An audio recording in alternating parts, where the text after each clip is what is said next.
Sometimes the smallest acts of kindness can change the course of our lives forever. Today's story is about Jack Thompson, a hard-working single father who gave up his first-class seat to a pregnant woman on a crowded flight. What Jack didn't realize was that this simple gesture would lead to an unexpected connection with someone who could transform his struggling life. This is a story of kindness, fate, and how good deeds can come back to you in ways you'd never imagine.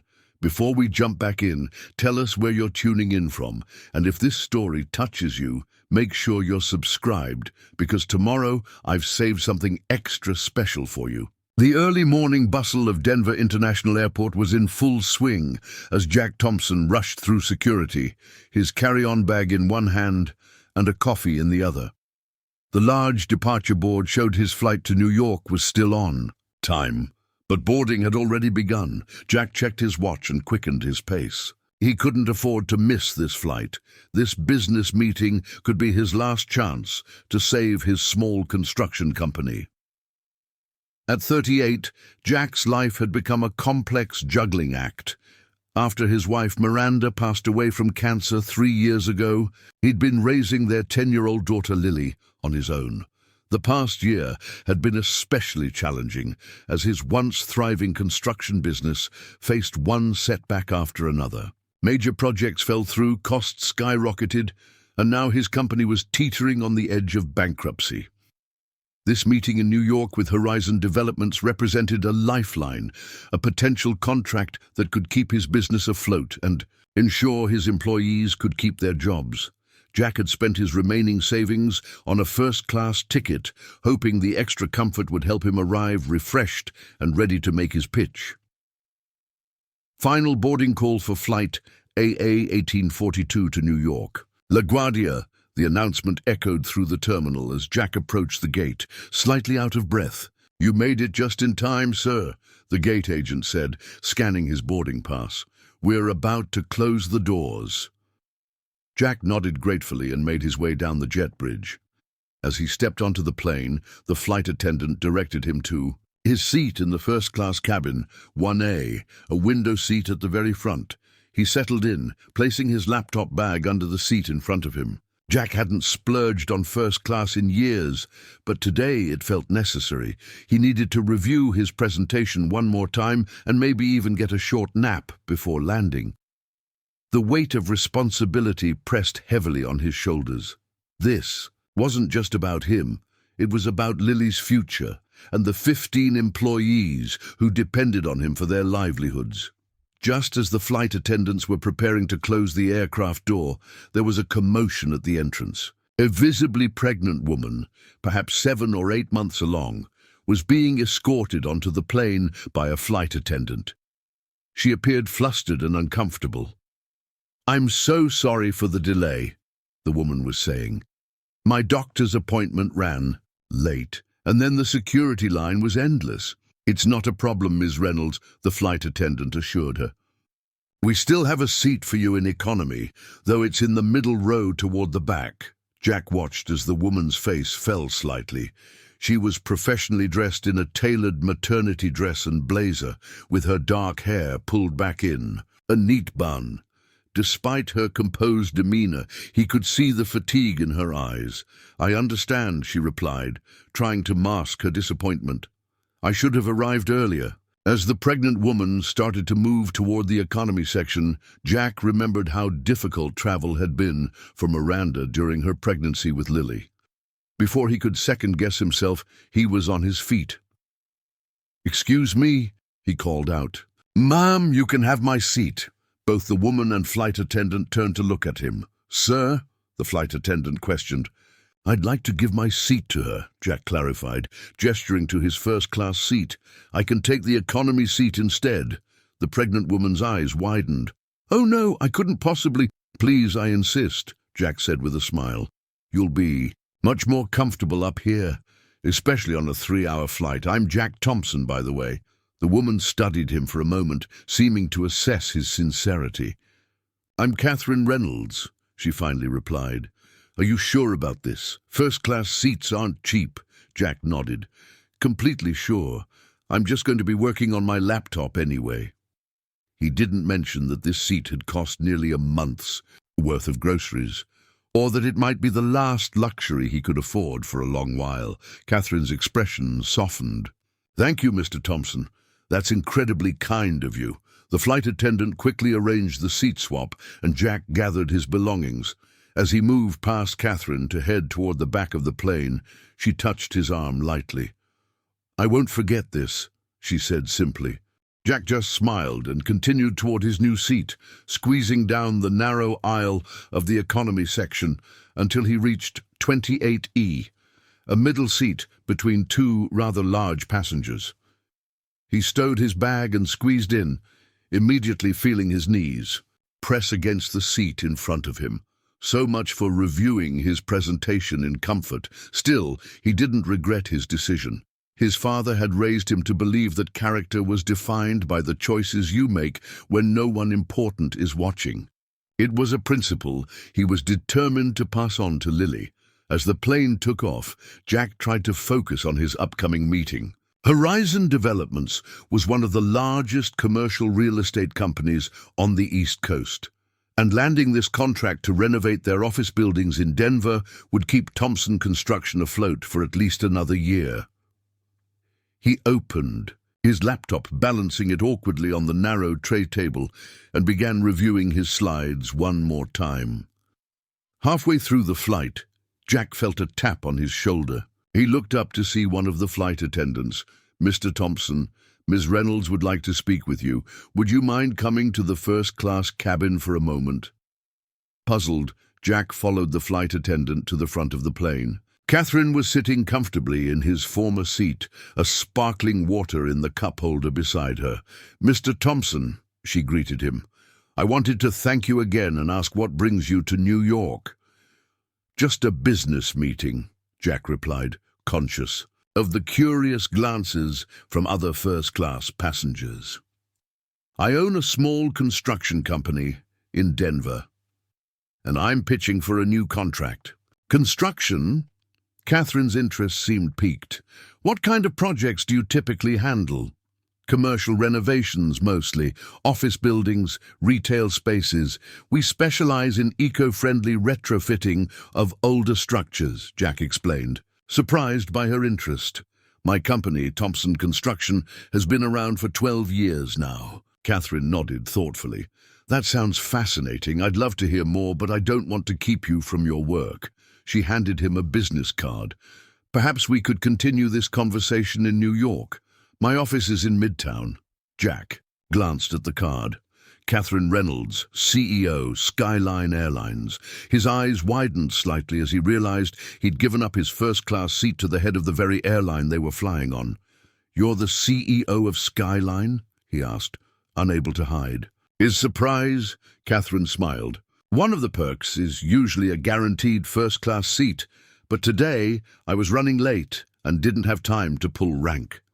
She paused. "The fact that you had no idea who I was makes your gesture even more impressive, Mr. Thompson." Jack felt his cheeks warm slightly. "Please, call me Jack, and anyone would have done the same." "We both know that's not true," Catherine replied. "So, would you be willing to meet for coffee after we land? Around 2 p.m.?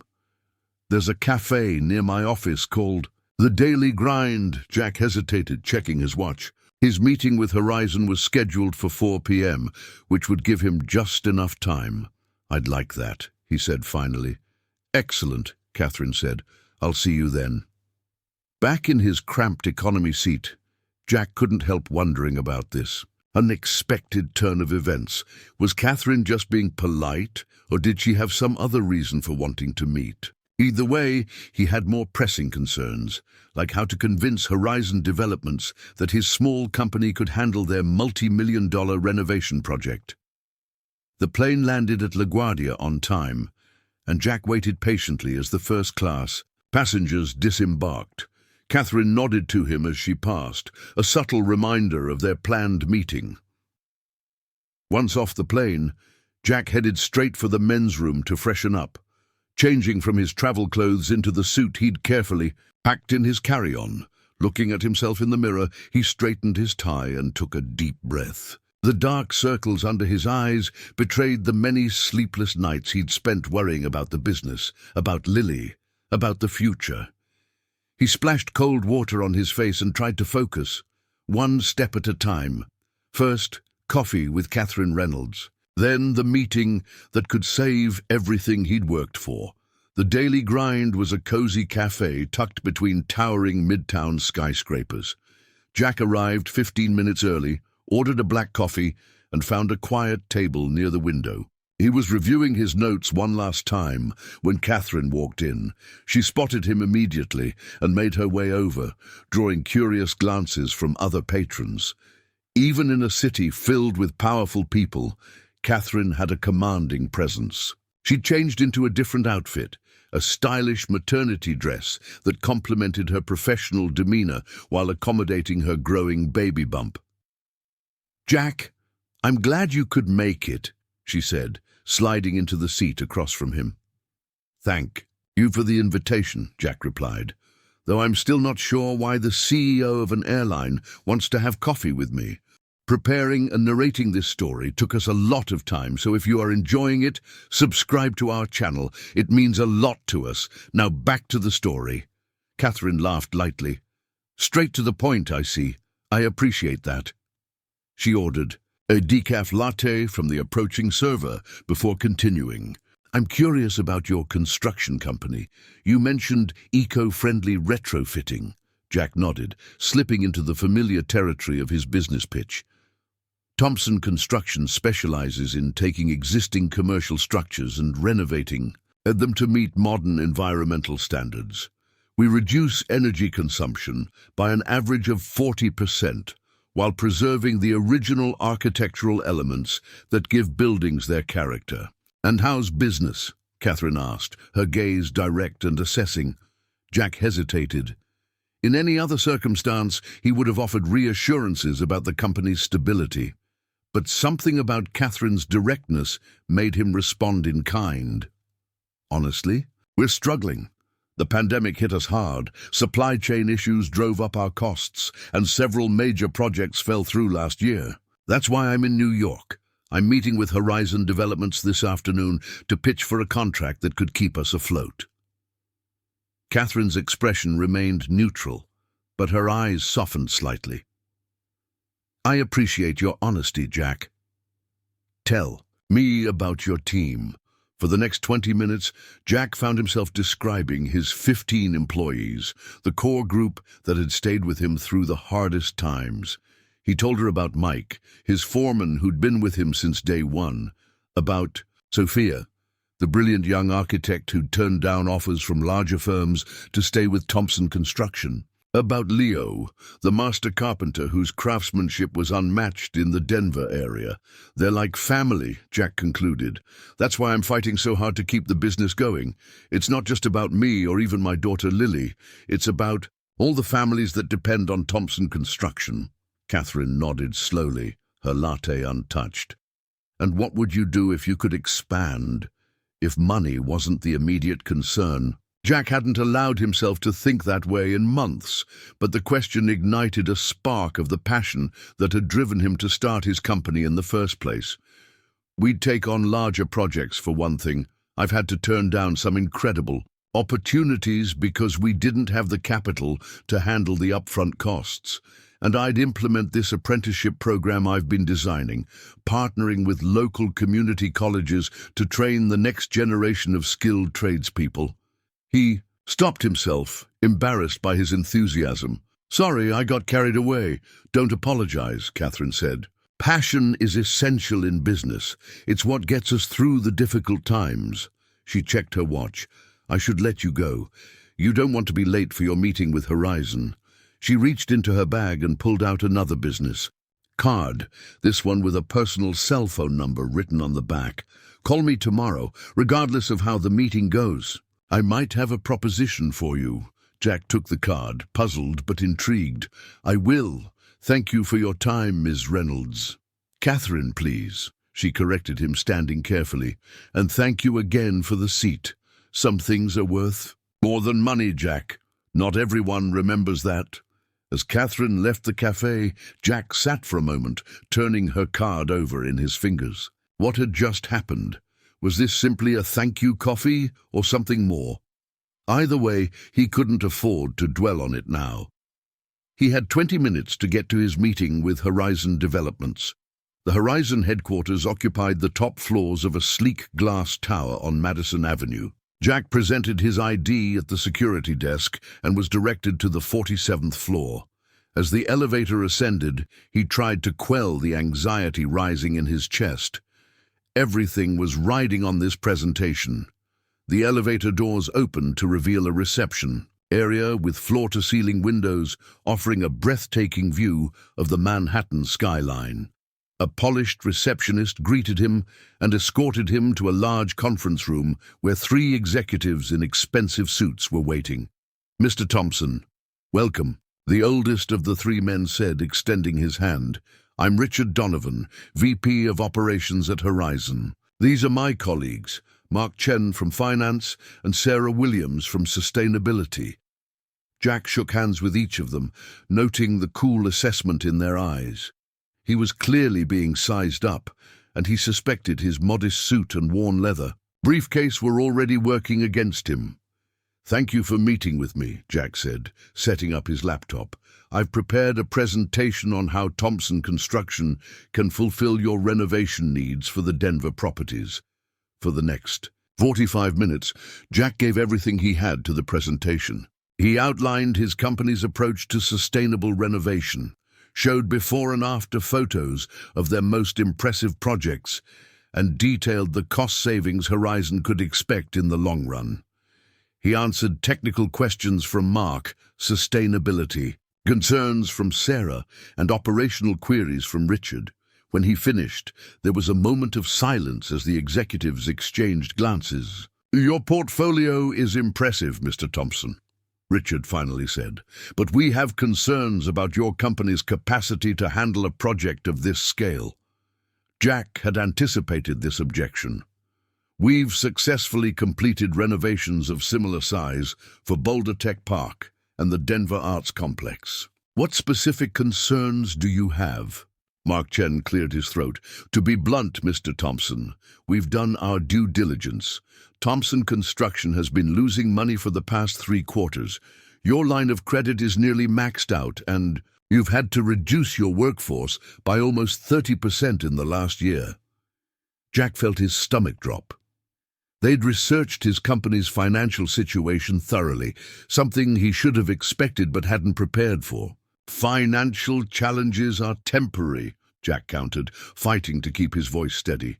"The quality of our work and our commitment to timeline and budget have never wavered." Sarah Williams spoke up. "We don't doubt your commitment or your expertise, Mr. Thompson, but this is a $12 million project with tight deadlines. We can't afford delays or complications that might arise if your company faces further difficulties." The message was clear. Thompson Construction was too risky a bet. Jack spent another 15 minutes trying to address their concerns, offering to provide additional references and even suggesting a phased approach to the project, but he could see their minds were made up. "We appreciate your time, Mr. Thompson," Richard said, standing to signal the end of the meeting. "We'll be in touch once we've made our decision," but Jack knew there would be no call. As he packed up his materials, he felt a hollow sensation in his chest. This had been his last real hope. Without this contract, he would have to lay off more workers, maybe even close the business entirely. How would he tell his team? What would he say to Lily about why Daddy had to sell their house? As he left the Horizon building and stepped onto the busy sidewalk, Jack checked his phone. There was a text message from his sister Emma, who was watching Lily while he was in New York. "How did the meeting go? Lily wants to know if you'll be home for her science fair tomorrow." Jack stared at the message, his throat tight. He'd promised Lily he wouldn't miss her science fair this time. She'd worked for weeks on her project about renewable energy sources, inspired by her dad's work, and her excitement had been the one bright spot in their increasingly stressful lives. He started typing a response, then stopped and slipped the phone back into his pocket. He couldn't bring himself to admit defeat just yet, not even to Emma. Instead, he began walking, with no particular destination in mind, trying to clear his head and figure out what to do next. The late afternoon sun cast long shadows between the skyscrapers as Jack found himself in Bryant Park. He sat on a bench, watching people hurry past, everyone with somewhere to go, something important to do. For the first time since Miranda's death, he felt truly lost. His phone buzzed again. This time it was a number he didn't recognize. He answered cautiously. Jack Thompson speaking. Jack, it's Catherine Reynolds. Her voice was clear and businesslike. I hope I'm not interrupting anything important. No, Jack said, surprising himself with a short laugh. Nothing important at all. There was a pause. Your meeting with Horizon didn't go well, did it? That obvious, huh? Jack rubbed his forehead. They did their homework. They know my company is struggling and they're not willing to take the risk. I see. Catherine's tone gave nothing away. Jack, I'd like to meet with you again, not at a cafe this time. Can you come to the Skyline? Corporate offices. They're on Park Avenue, about 15 minutes from where you are now, Jack frowned. How do you know where I am? Catherine chuckled. I don't, but most people end up in either Bryant Park or Madison Square after a disappointing meeting in Midtown. It's where I used to go to lick my wounds in my early days. Despite everything, Jack smiled. Bryant Park, you're good. I've been in business a long time, Catherine replied. So, can you come? I promise it will be worth your while. Jack looked around at the park, at the people living their normal lives, unaware that his was falling apart. What did he have to lose? Text me the address. I'll be there in 20 minutes. The Skyline Airline's corporate headquarters occupied several floors of a prestigious Park Avenue building. The lobby was sleek and modern, with the company's distinctive blue and silver logo prominently displayed behind the reception desk. Jack gave his name to the receptionist and was immediately escorted to a private elevator. Ms. Reynolds is expecting you, the receptionist explained as she used a key card to access the executive floor. This elevator will take you directly to her office. The elevator doors opened to reveal a tastefully appointed reception area where an efficient-looking assistant greeted him. Mr. Thompson, Ms. Reynolds is on a call, but asked me to show you in right away. Can I get you anything? Water? Coffee? Water would be great, thank you, Jack replied, suddenly aware of how thirsty he was.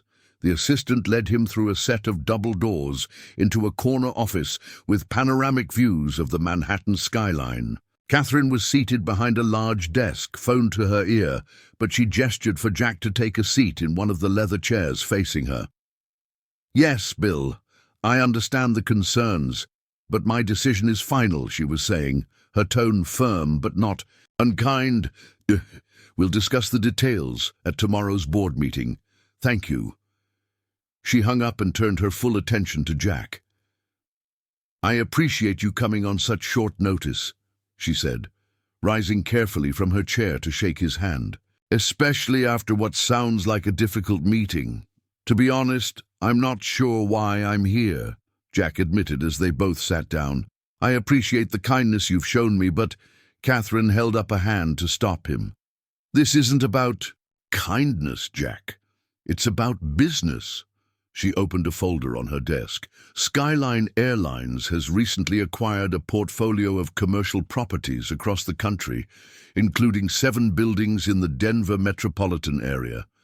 These buildings will serve as our regional offices, training facilities, and customer service centers as we expand our domestic operations. Jack listened, not quite understanding where this was going.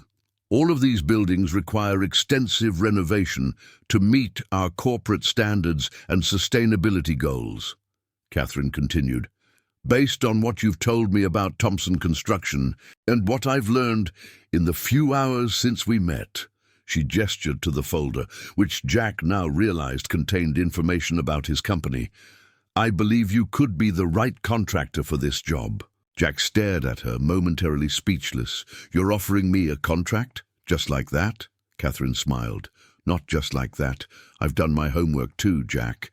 Your company's financial struggles are recent, but your reputation for quality work and ethical business practices goes back years. You've never had a lawsuit.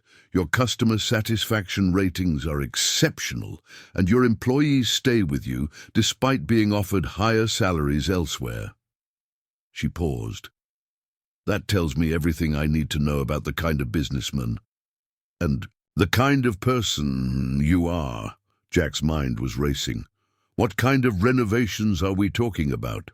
"Comprehensive retrofitting of all 7 properties, with a focus on energy efficiency and workspace optimization. The initial contract would be for approximately $20 million, with the potential for additional work as we acquire more properties." The figure made Jack's head spin. $20 million would not only save his company, but allow for the expansion he'd only dreamed about. "Why me?" he asked finally. "You could hire any major construction firm in the country." Catherine leaned back in her chair, resting her hands on her abdomen in a protective gesture that reminded Jack of Miranda during her pregnancy. "When I was starting Skyline 15 years ago, nobody would take a chance on a female-led airline. I was told repeatedly that I didn't have the experience, the connections, or the capital to succeed." Her expression hardened at the memory. "One investor told me to come back when I had a husband to run the business side of things." She smiled slightly. "Obviously, I proved them all wrong. Skyline is now the 5th largest airline in the country, and we're still growing. But I never forgot what it was like to need just one person to believe in me and what I was building." Catherine pushed a thick envelope across the desk toward Jack. "This is a preliminary contract outlining the scope of work, payment terms, and timeline. Have your lawyer review it, and we can discuss any changes you'd like to make. I'd like to have a deal in place by the end of next week, assuming you're interested." Jack reached for the envelope with a slightly trembling hand. "I'm definitely interested, but I have to ask, is this because I gave up my seat? Because if so, would I have researched your company and prepared a contract worth millions if this were simply about a seat on a plane?" Catherine asked, her eyebrow raised. "No, Jack, the seat was what brought you to my attention, but this offer is based solely on merit. Your company is exactly what Skyline needs right now." She stood, signaling the end of the meeting. "Take the evening to think it over. Call me tomorrow with any questions. And Jack," her expression softened slightly, "make sure you're on the 8 p.m. flight back to Denver. I understand there's a science fair you can't miss." Jack stood, clutching the envelope like a lifeline. "How did you—" "Your sister called your phone while you were walking here. My assistant took the liberty of answering and explaining that you were in a meeting with me. Emma seemed quite relieved to know you had another opportunity in the works. She mentioned something about a volcano project."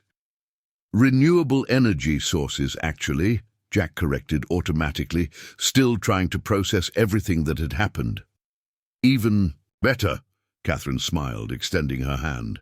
"I look forward to hearing from you tomorrow, Jack." As Jack Thompson left the towering Skyline headquarters, the evening sun cast long shadows between Manhattan's skyscrapers. The weight of the contract proposal in his hands felt almost unreal, a lifeline thrown when he'd been drowning. He hailed a taxi and directed the driver to his hotel, still trying to process the extraordinary turn of events. In his modest hotel room, Jack spread the contract documents across the bed. The scope was incredible: 7 properties across Denver, comprehensive eco-friendly renovations, and a timeline that would keep his team busy for at least 2 years. The advance payment alone would clear his company's debts and provide enough capital to rehire the workers he'd been forced to lay off. Jack pulled out his phone and called the one person who would understand what this meant. "Emma? It's me," he said when his sister answered.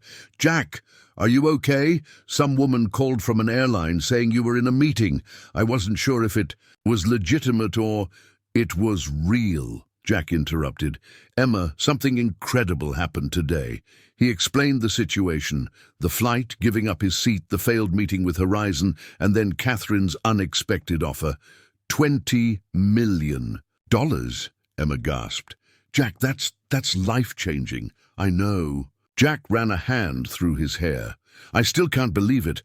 I need to have our lawyer review the contract, but Emma, we're going to be okay. The business, the house, Lily's college fund, everything. There was a pause before Emma spoke again. Miranda would be so proud of you, Jack. Not because of the contract, but because you never stopped being the man she fell in love with, even when things were at their worst. Jack swallowed hard at the mention of his late wife. I hope so, he said quietly. Listen, can you tell Lily I'll be home for her science fair tomorrow? I'm on the 8 p.m. flight tonight. She'll be thrilled, Emma replied. She's been working on her project all day, making last-minute adjustments. You should see how excited she gets when she talks about solar panels and wind turbines.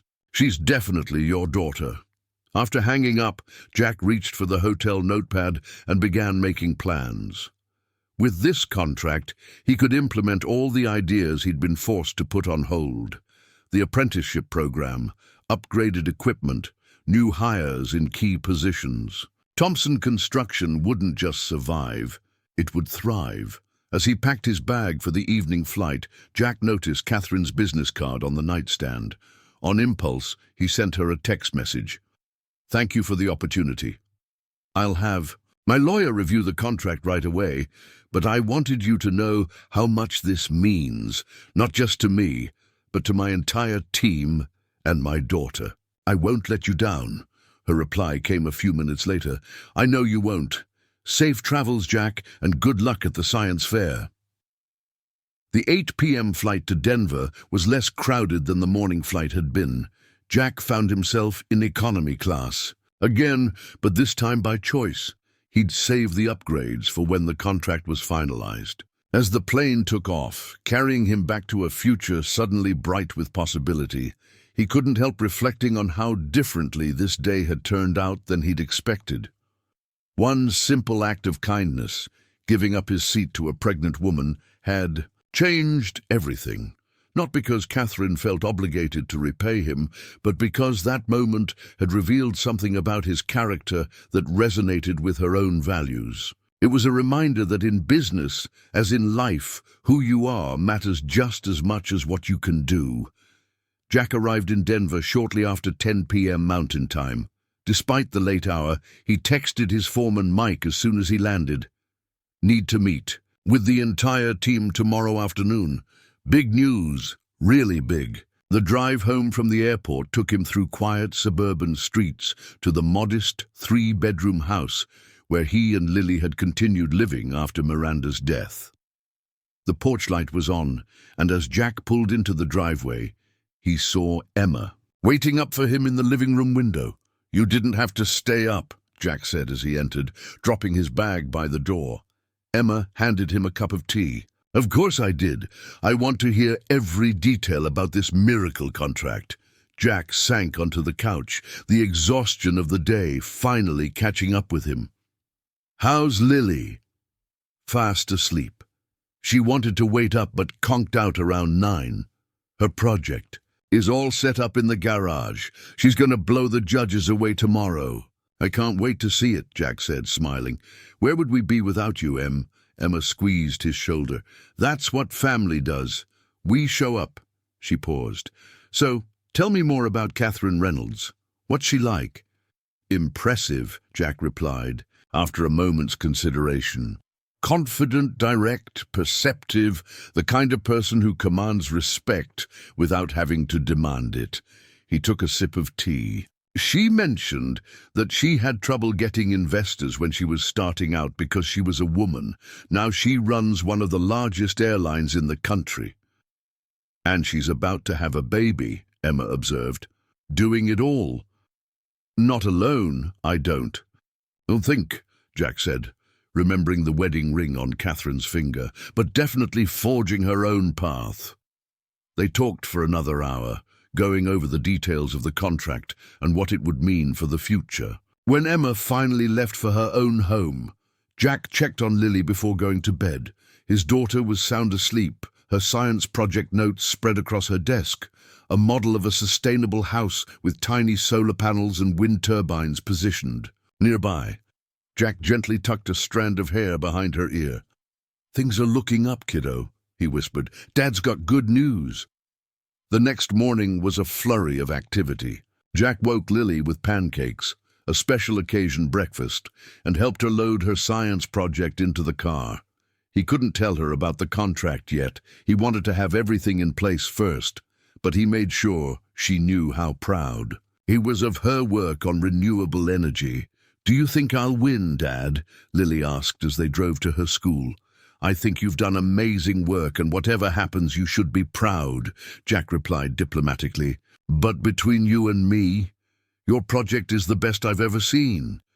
Lily beamed at him from the passenger seat, the gap in her front teeth visible in her wide smile.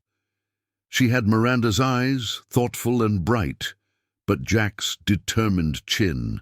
The school gymnasium was chaotic, with excited fifth graders setting up their projects. Jack helped Lily position her model house on the assigned table, then stepped back to let her arrange everything just the way she wanted it. The judges would be, "You coming through in an hour? I've got to go to the office for a bit, but I'll be back before the judging starts," Jack promised. "Miss Wilson knows to call me if you need anything before then." Lily nodded, already focused on making final adjustments to her display board. "Okay, Dad. Don't be late." "Not a chance," Jack assured her. The atmosphere at Thompson Construction's modest offices was subdued when Jack arrived. His remaining employees had been working under the shadow of potential closure for months, and it showed in their tired eyes and cautious greetings. Jack called everyone into the conference room, all 10 people who remained from what had once been a team of 35. "I know things have been tough," Jack began, looking around at the familiar faces.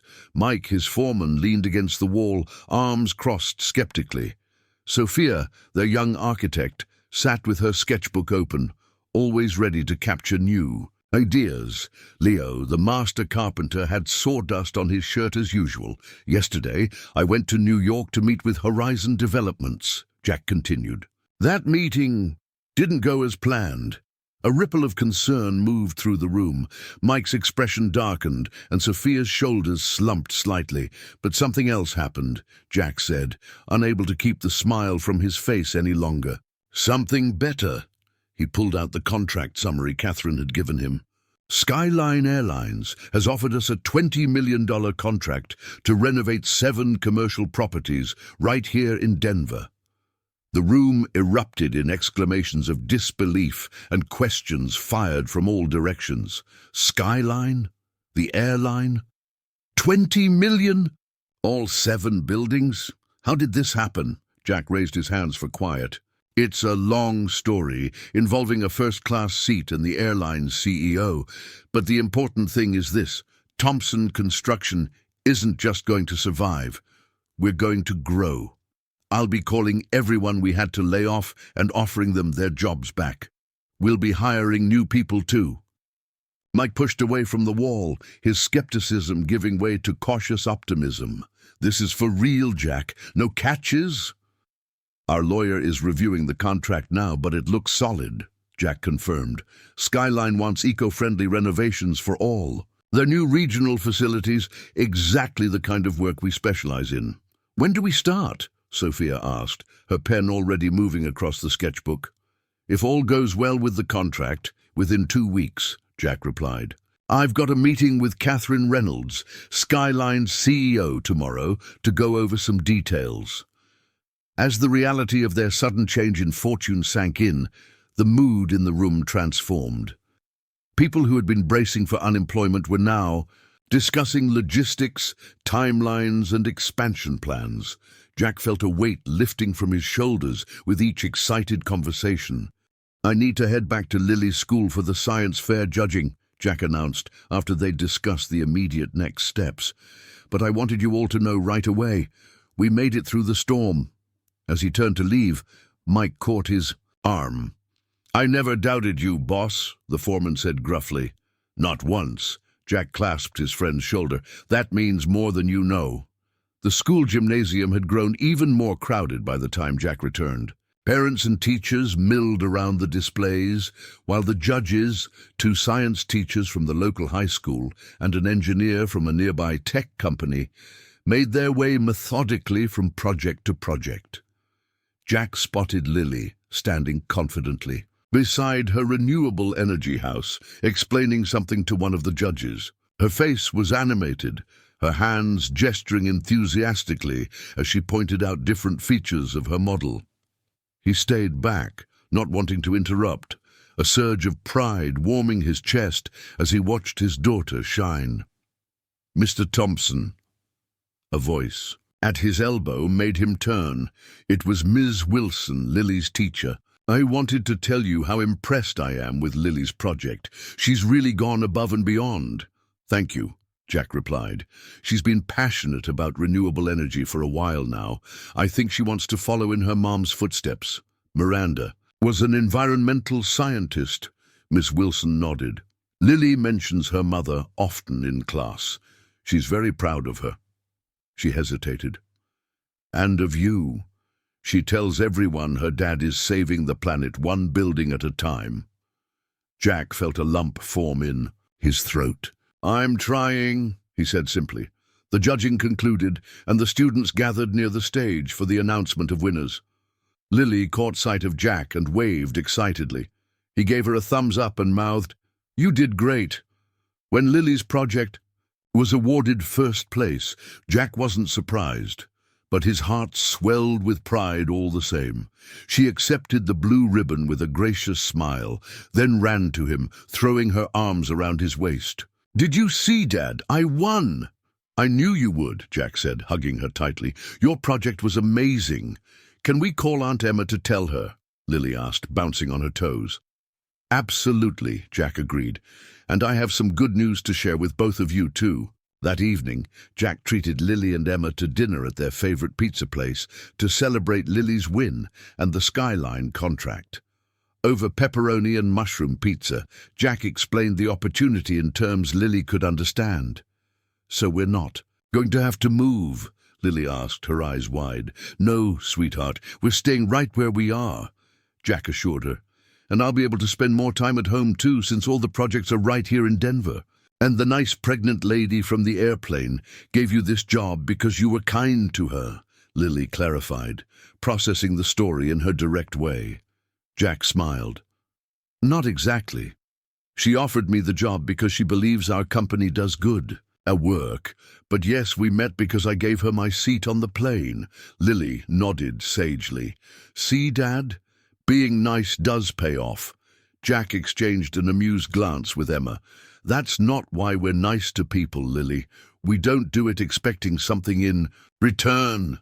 "I know that," Lily said, rolling her eyes slightly. "But it's still cool when good things happen to good people." Out of the mouths of babes, Jack thought, marveling at his daughter's straightforward wisdom.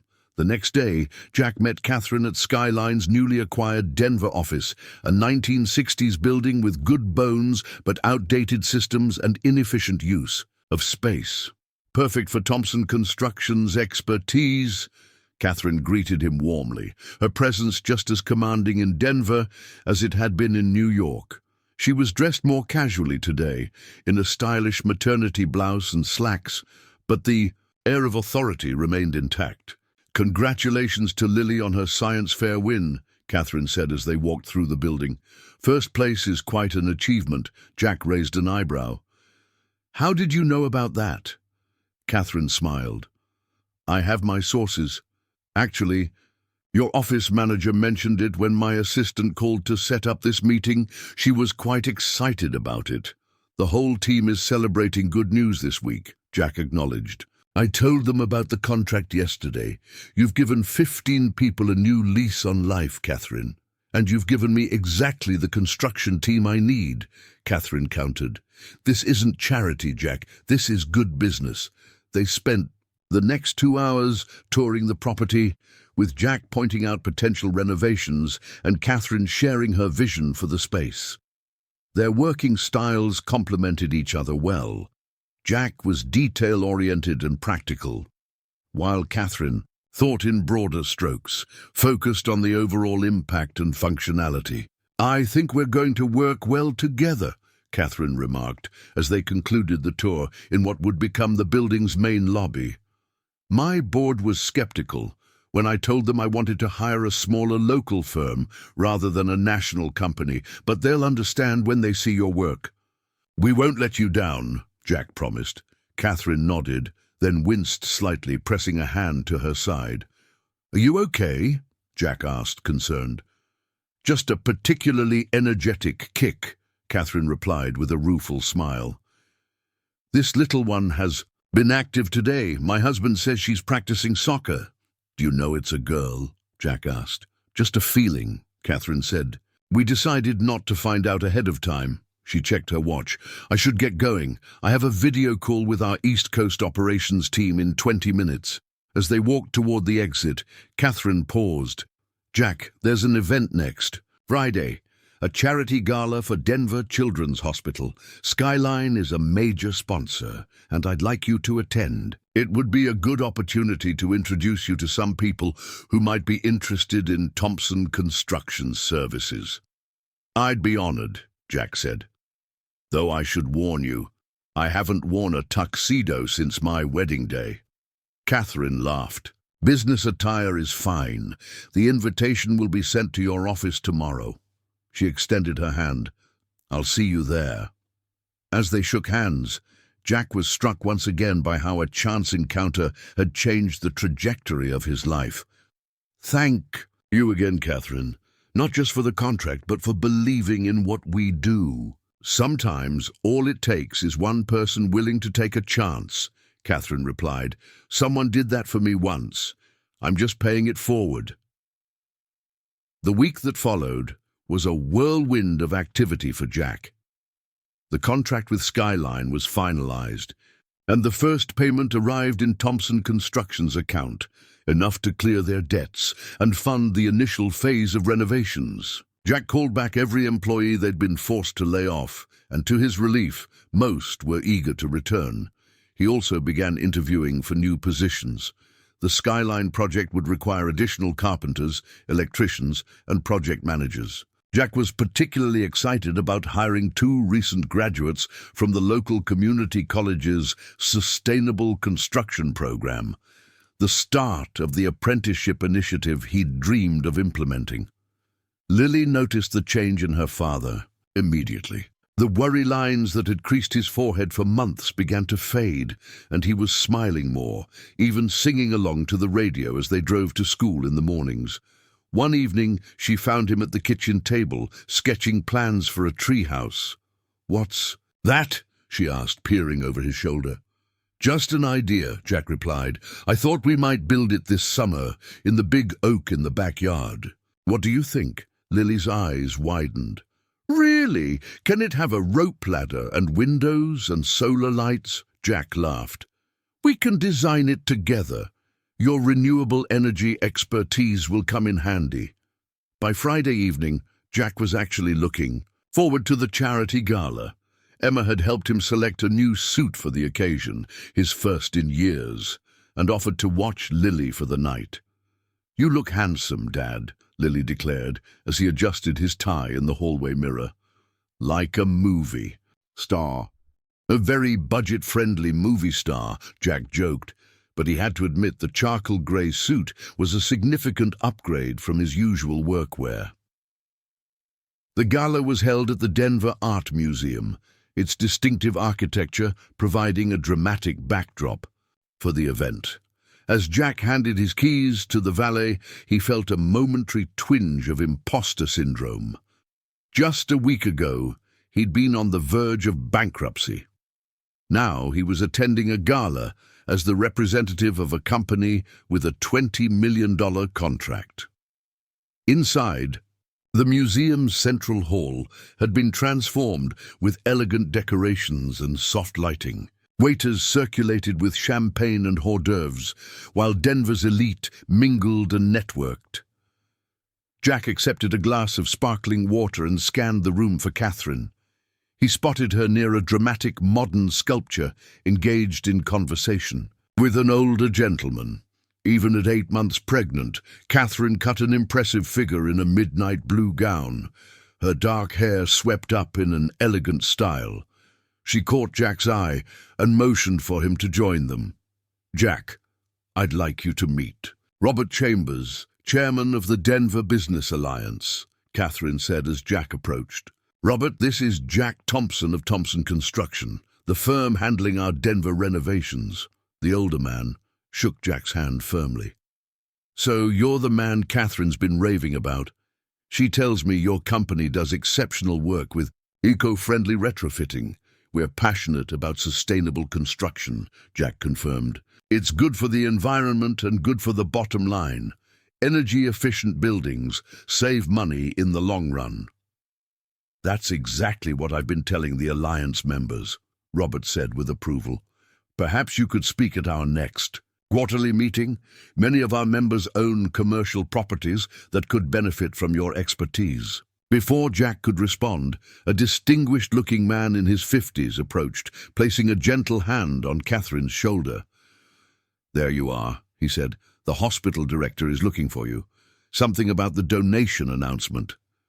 "Jack, this is my husband, Dr. David Reynolds," Catherine introduced them. "David, this is Jack Thompson, the contractor I told you about."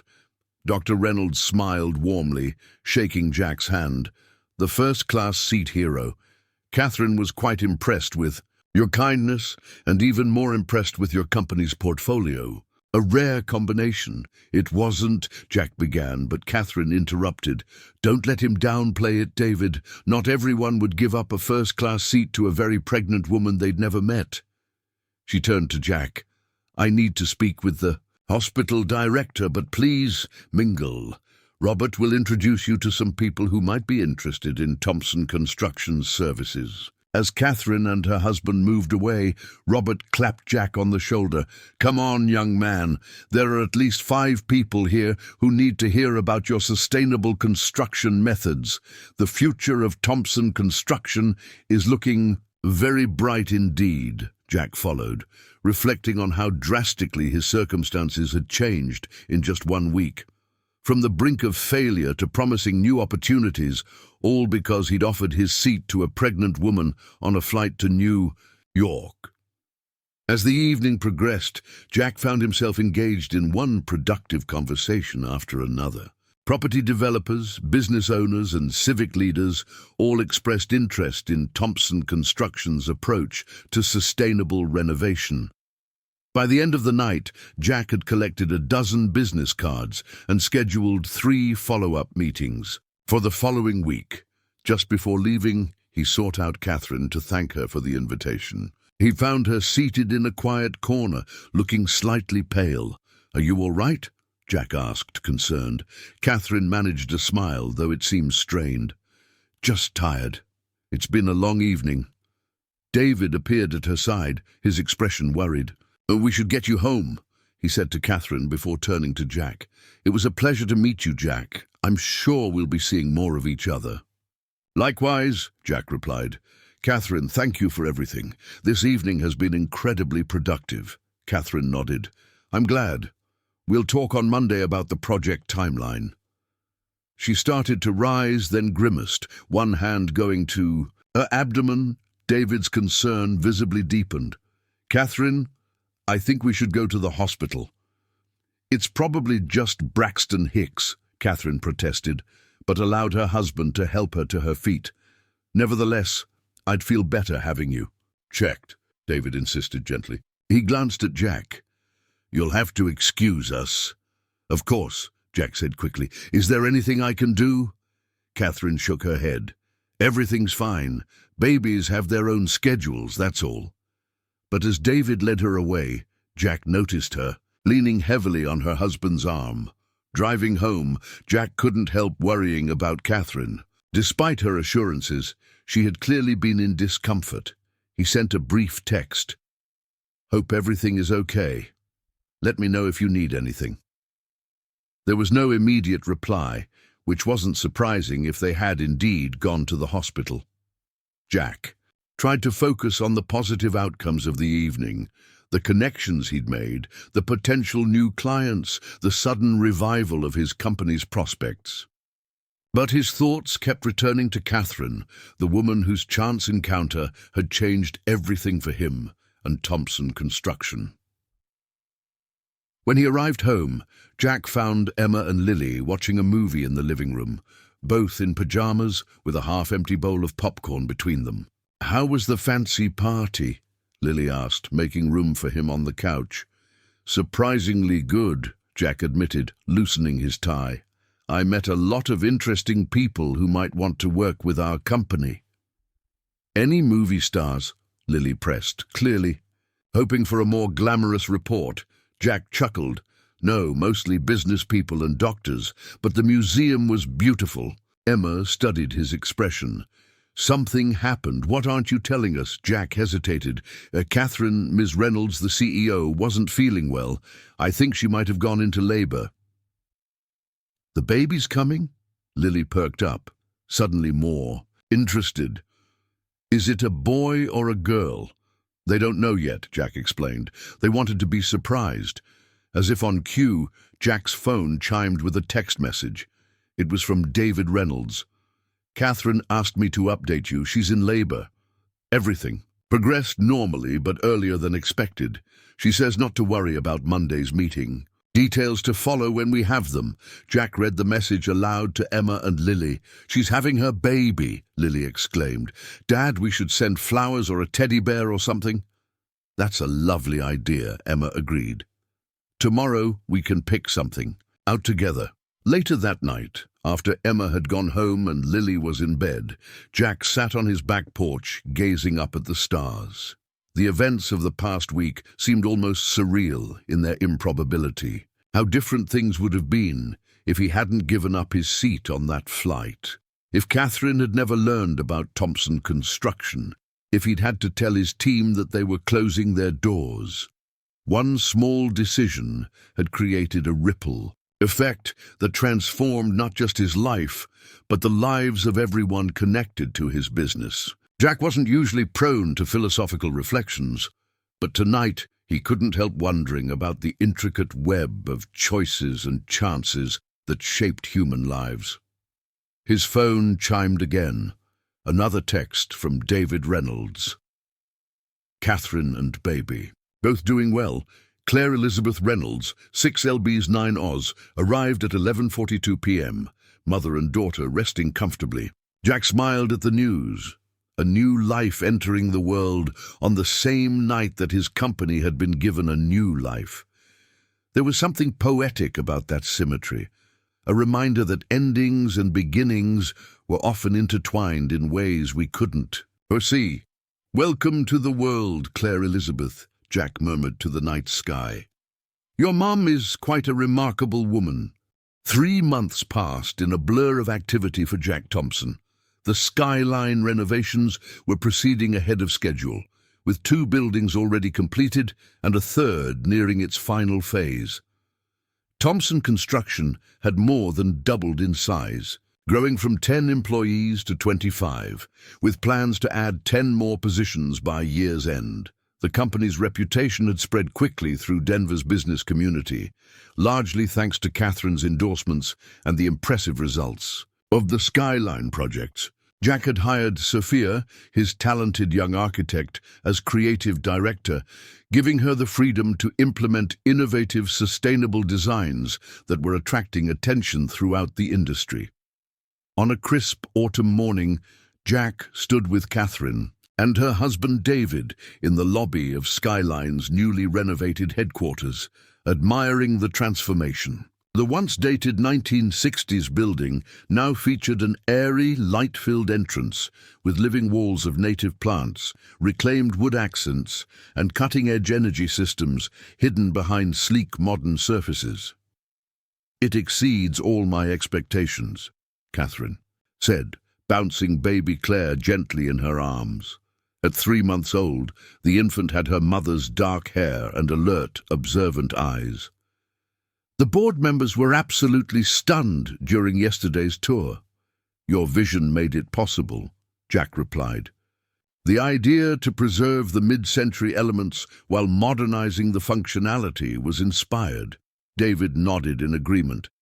It's remarkable how you've balanced efficiency with aesthetics. I particularly appreciate the noise reduction features.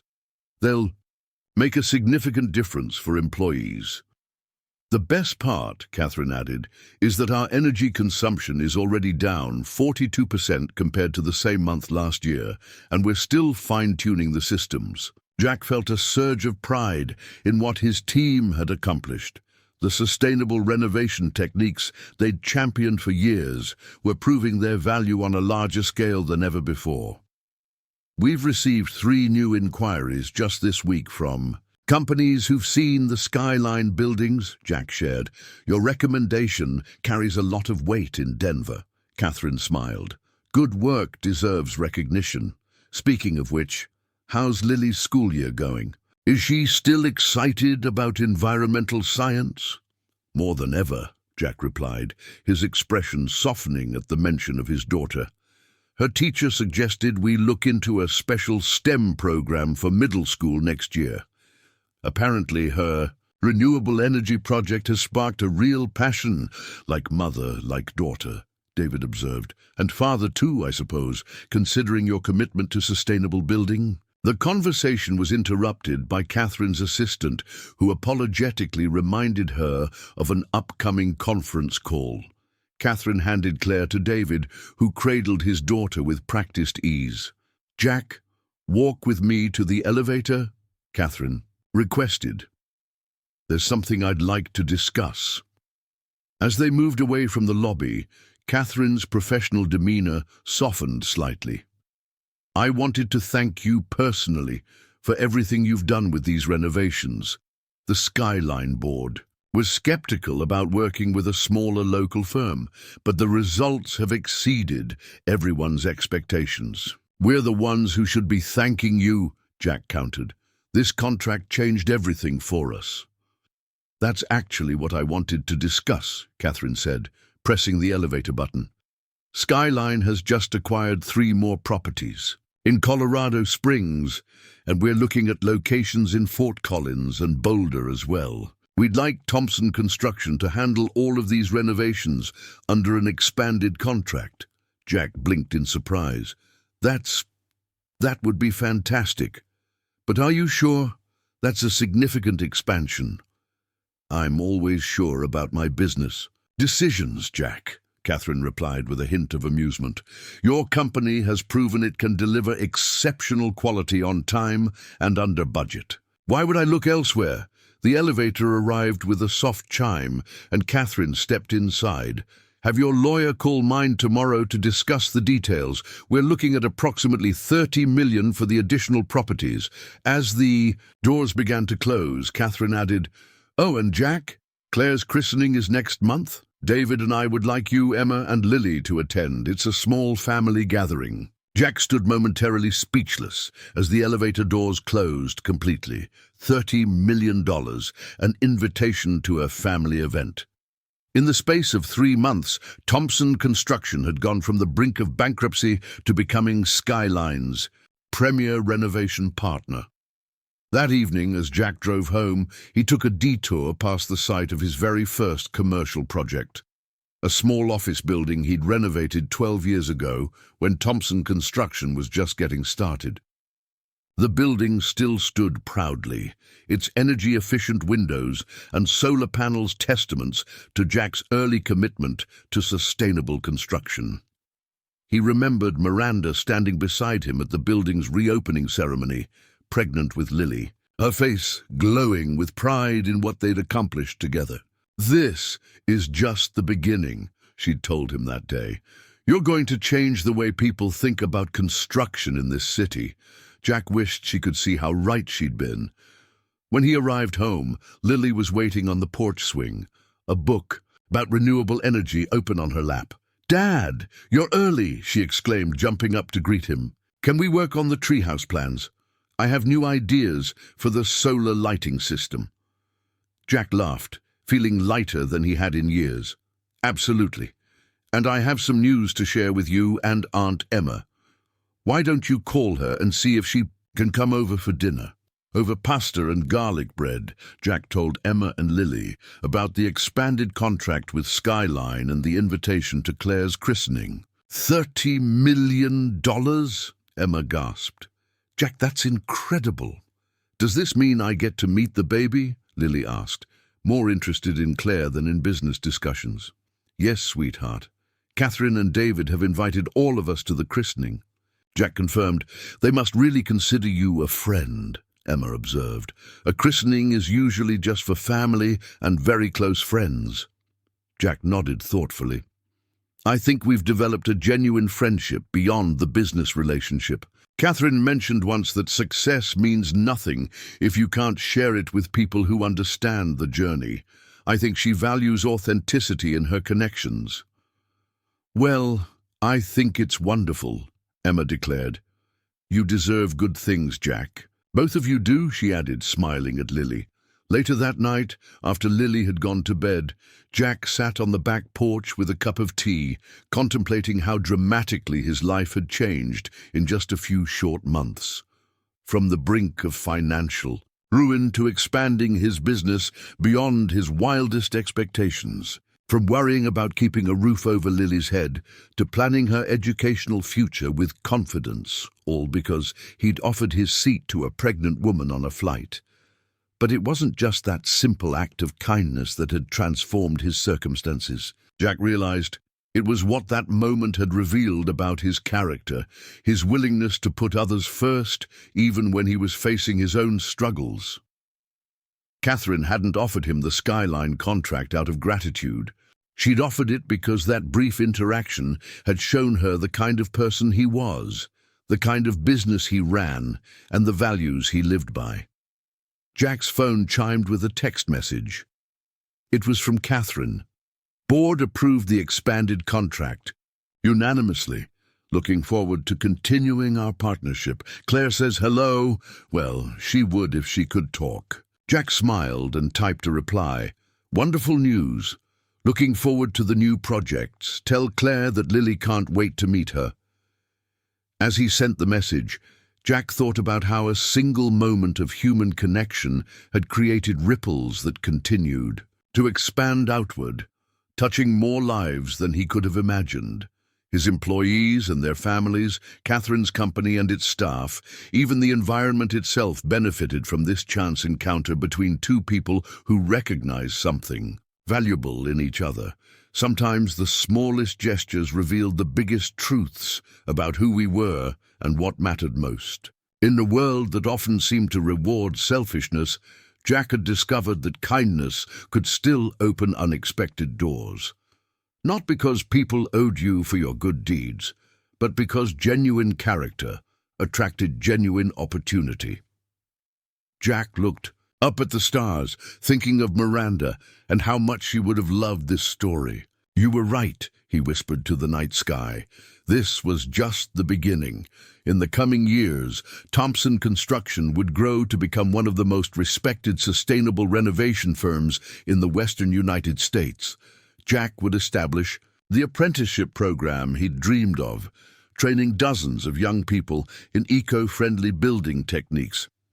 Lily would follow in her mother's footsteps, eventually earning a degree in environmental engineering and joining her father's company to develop new sustainable technologies. And it all began with a simple choice: to give up a first-class seat to a pregnant woman on a crowded flight to New York, not knowing she owned the airline. Sometimes the smallest acts of kindness can change the course of our lives forever.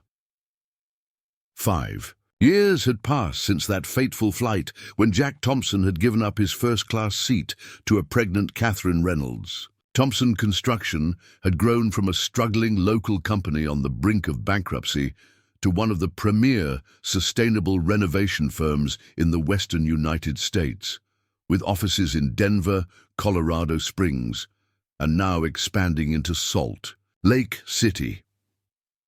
On a bright morning in June, Jack stood in the gleaming lobby of Thompson Construction's new headquarters. A formerly abandoned warehouse they had transformed into a showcase of sustainable architecture. Sunlight streamed through strategically placed skylights, illuminating the living wall of native plants that dominated the entrance. Solar panels covered the roof, while a state-of-the-art geothermal system handled the building's heating and cooling needs. "Dad, the reporters are here," Lily called, now a poised 15-year-old who bore a striking resemblance to her mother Miranda. She had grown tall for her age, with the same thoughtful eyes and determined chin that had always characterized Jack's features. Today was a milestone for Thompson Construction, the official announcement of their biggest project yet, and Lily had insisted on being present, despite it being a school day. Jack had relented, recognizing that these moments were educational in their own right. "Right on time," Jack nodded, straightening his tie. The days of his worn suits were long gone, replaced by tailored attire befitting the CEO of a rapidly growing company. Still, Jack had maintained his unpretentious style, preferring comfort and function over ostentation. The lobby doors opened, admitting a group of journalists and business reporters. Jack recognized faces from the Denver Business Journal, Sustainable, Construction Magazine, and even a crew from a national news network. Among them stood Catherine Reynolds, now chairman of Skyline Airlines, which had become the nation's fourth-largest carrier under her leadership. At 43, Catherine had only grown more confident and commanding in her presence. Her dark hair was cut in a sleek, sophisticated style, and she moved with purpose as she greeted Jack warmly. "Quite a turnout," she remarked, surveying the assembled media. "They know a good story when they see one." "They're here because of Skyline's involvement," Jack replied. "Your company's commitment to carbon neutrality has made headlines nationwide." Catherine shook her head slightly. "They're here because Thompson Construction has revolutionized sustainable renovation in the commercial sector. Our partnership simply highlights what you've been doing all along." Before Jack could respond, Sophia, now Thompson Construction's chief design officer, approached to indicate that everything was ready for the press conference. Jack nodded and guided Catherine toward the small stage, set up at the far end of the lobby. "Lily, are you joining us?" Jack asked his daughter. "Front row," Lily replied with a grin, moving to take her seat among the journalists. Jack and Catherine took their positions behind the podium, flanked by large digital displays showing renderings of their ambitious new project. The room quieted as Jack began to speak. "Thank you all for joining us today. Thompson Construction and Skyline Airlines are proud to announce a groundbreaking initiative that will transform corporate responsibility in the aviation industry." Jack gestured to the displays, showing a sprawling complex of buildings. The Skyline Sustainability Campus will be the first carbon-negative corporate headquarters for any major airline in the United States. Using cutting-edge renewable energy systems, regenerative design principles, and innovative carbon capture technology, this campus will not only eliminate Skyline's corporate carbon footprint, but will actually remove an additional 15,000 tons of carbon dioxide from the atmosphere annually. The announcement triggered a flurry of camera flashes and hurried note-taking. Jack continued, detailing the technical innovations that would make this vision possible before introducing Catherine to address the business implications.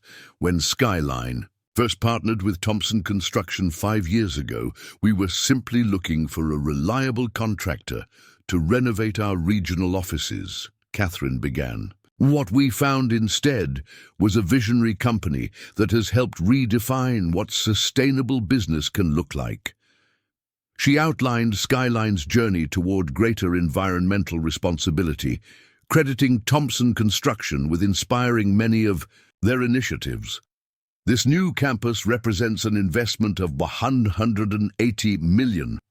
But the returns, both environmental and financial, will benefit our company, our community, and our planet for generations to come. As the press conference continued, Jack couldn't help reflecting on the extraordinary journey that had brought them to this moment. From nearly losing his business to now leading one of the most innovative construction companies in the country. From a desperate flight to New York to now standing alongside one of the most respected CEOs in the airline industry, announcing a project that would cement both their legacies. After the formal announcement, Jack and Catherine fielded questions from reporters. One journalist from the Business Journal raised her hand. "Mr. Thompson, Ms. Reynolds, there's been much speculation about the origins of your business partnership. Some have suggested it began with a chance encounter on a flight. Would you care to address those rumors?" Jack and Catherine exchanged amused glances. They had never publicly discussed the circumstances of their first meeting, preferring to keep that story private. "Let's just say that Skyline Airlines values acts of kindness and integrity," Catherine replied diplomatically, "and Thompson Construction exemplifies those qualities in everything they do." The response satisfied the journalist, who moved on to more technical questions about the project.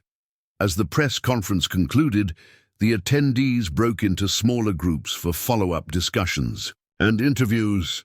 Jack found himself momentarily alone, watching as Lily engaged animatedly with one of the sustainability reporters, clearly explaining some aspect of the project's renewable energy systems. "She's remarkable," Catherine said, appearing at his side.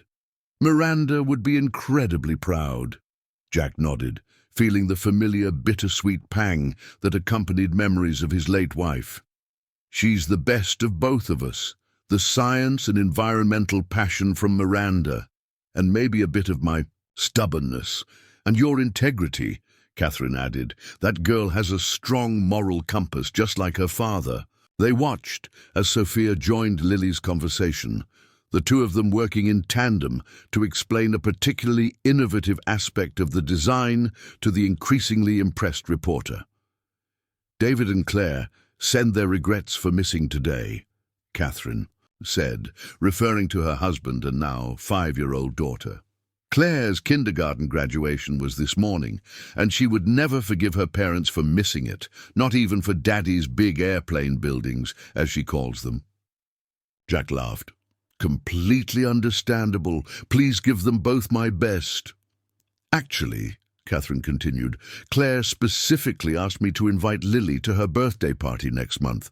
They've become quite the friends since the science camp last summer." The unlikely friendship between the two girls had been an unexpected but welcome development. Despite their age difference, they shared a passion for science and nature that transcended the years between them. Claire looked up to Lily with adoration, while Lily had embraced her role as mentor with surprising maturity. "Lily would love that," Jack said. "She's been teaching Claire about wind turbines, apparently. Emma found them in the backyard last weekend with a homemade pinwheel generator." Catherine's expression softened at the mention of Jack's sister. "How is Emma? Still running the foundation?" The Thompson-Reynolds Family Foundation had been established 3 years earlier, focusing on environmental education and sustainable housing initiatives for low-income communities. Emma had left her teaching position to become its executive director, bringing her educational expertise to the organization's growing programs. "She's thriving," Jack confirmed. The foundation just awarded its 100th scholarship last month, full tuition for students pursuing degrees in environmental science or sustainable engineering. Their conversation was interrupted by Sophia, who approached with a tablet in and. "Sorry to interrupt, but the Salt Lake City team is on the line. They've encountered an unexpected structural issue with the airport terminal renovation and need your input." "Duty calls," Jack said to Catherine. "Will you be staying for the reception?" "Unfortunately, I have a board meeting at noon," Catherine replied. "But let's have dinner next week, all of us. David's been perfecting a new pasta recipe he's dying to show off." After Catherine's departure, the day continued in a whirlwind of activity. The announcement had generated exactly the buzz they'd hoped for, with social media already lighting up with reactions to the ambitious project. By late afternoon, Jack finally had a moment to retreat to his office, a thoughtfully designed space that balanced functionality with serenity. He had just settled behind his desk when Lily appeared in the doorway, her school backpack slung over. "On shoulder," Aunt Emma just texted. "She's stuck in traffic but should be here in 20 minutes, she reported. "Can I show you something while we wait?" "Of course," Jack replied, setting aside the contract he'd been reviewing. Lily placed a thick folder on his desk, carefully opening it to reveal detailed sketches and calculations. "It's my science fair project for next year. I know it's early, but I wanted to get a head start." Jack examined the materials, impressed by the sophistication of his daughter's work. The project proposed a modular green roof system specifically designed for existing commercial buildings, addressing common structural limitations that often prevented older buildings from supporting traditional green roof installations. "This is remarkable, Lily," Jack said sincerely. "Have you shown this to Sophia? She might have some insights on the load-bearing calculations." Lily nodded eagerly. "She helped me refine the attachment system, and Mr. Chen from engineering let me use the computer modeling software to test different configurations." Jack was struck by how naturally Lily had integrated herself into the company's operations. The employees had embraced her presence, recognizing in her the same passion and integrity that had guided Thompson Construction from its humble beginnings to its current success. "You know," Jack said thoughtfully, "this has commercial potential beyond a science project. Have you considered developing it as an actual product?" Lily's eyes widened. "Really? You think it could work in real buildings?" "With some refinement, absolutely," Jack confirmed. "Thompson Construction could develop a prototype for the innovation, a lab, test it on one of our properties, and if it performs as well as I think it might, we could include it in future renovations." The excitement on Lily's face reminded Jack powerfully of Miranda, who had approached every scientific challenge with the same enthusiastic determination. "Does that mean I'd be an actual inventor?" Lily asked, her voice a mix of disbelief and excitement. "You already are," Jack assured her. "This is original thinking, Lily. It solves a real problem in a novel way. That's what innovation is all about." The moment was interrupted by Jack's phone ringing. The display showed Mike's name, his loyal foreman from the early days, now Thompson, Construction's chief operations officer. "Sorry, I need to take this," Jack apologized to Lily, who waved understandingly and retreated to the small sitting area in his office to continue working on her project. "Mike, what's up?" Jack answered. "Just got word that we won the Portland contract," Mike reported, his voice carrying the same no-nonsense tone that had characterized him for years, despite his rise through the company ranks. "They were impressed with the presentation Sophia and the team put together. We beat out 3 national firms." "That's fantastic news," Jack replied, feeling the familiar satisfaction of hard-earned success. "The team deserves all the credit. Their innovation on the energy recapture system must have sealed the deal." After finishing the call, Jack found Lily deeply absorbed in refining her sketches. He took a moment to simply observe his daughter, marveling at the young woman she was becoming. At 15, she already showed the intellectual curiosity and ethical foundation that would serve her well in whatever path she chose. Jack felt immensely grateful that his business challenges 5 years ago hadn't derailed her future. Emma arrived shortly after, bringing with her the infectious energy that had made her such an effective leader for the foundation. At 40, Emma Thompson carried herself with confident purpose, her practical nature complemented by genuine warmth. "Sorry I'm late," she announced, sweeping into Jack's office. "The foundation board meeting ran long, and then I hit that construction on 6th Avenue. Ironically, that's one of our projects, Jack admitted with a smile. Sustainable street redesign for the city. Emma rolled her eyes good-naturedly. Well, next time, tell your crew that your sister has places to be. She turned to Lily. Ready for our dinner reservation? I made it at that new plant-based restaurant you've been wanting to try.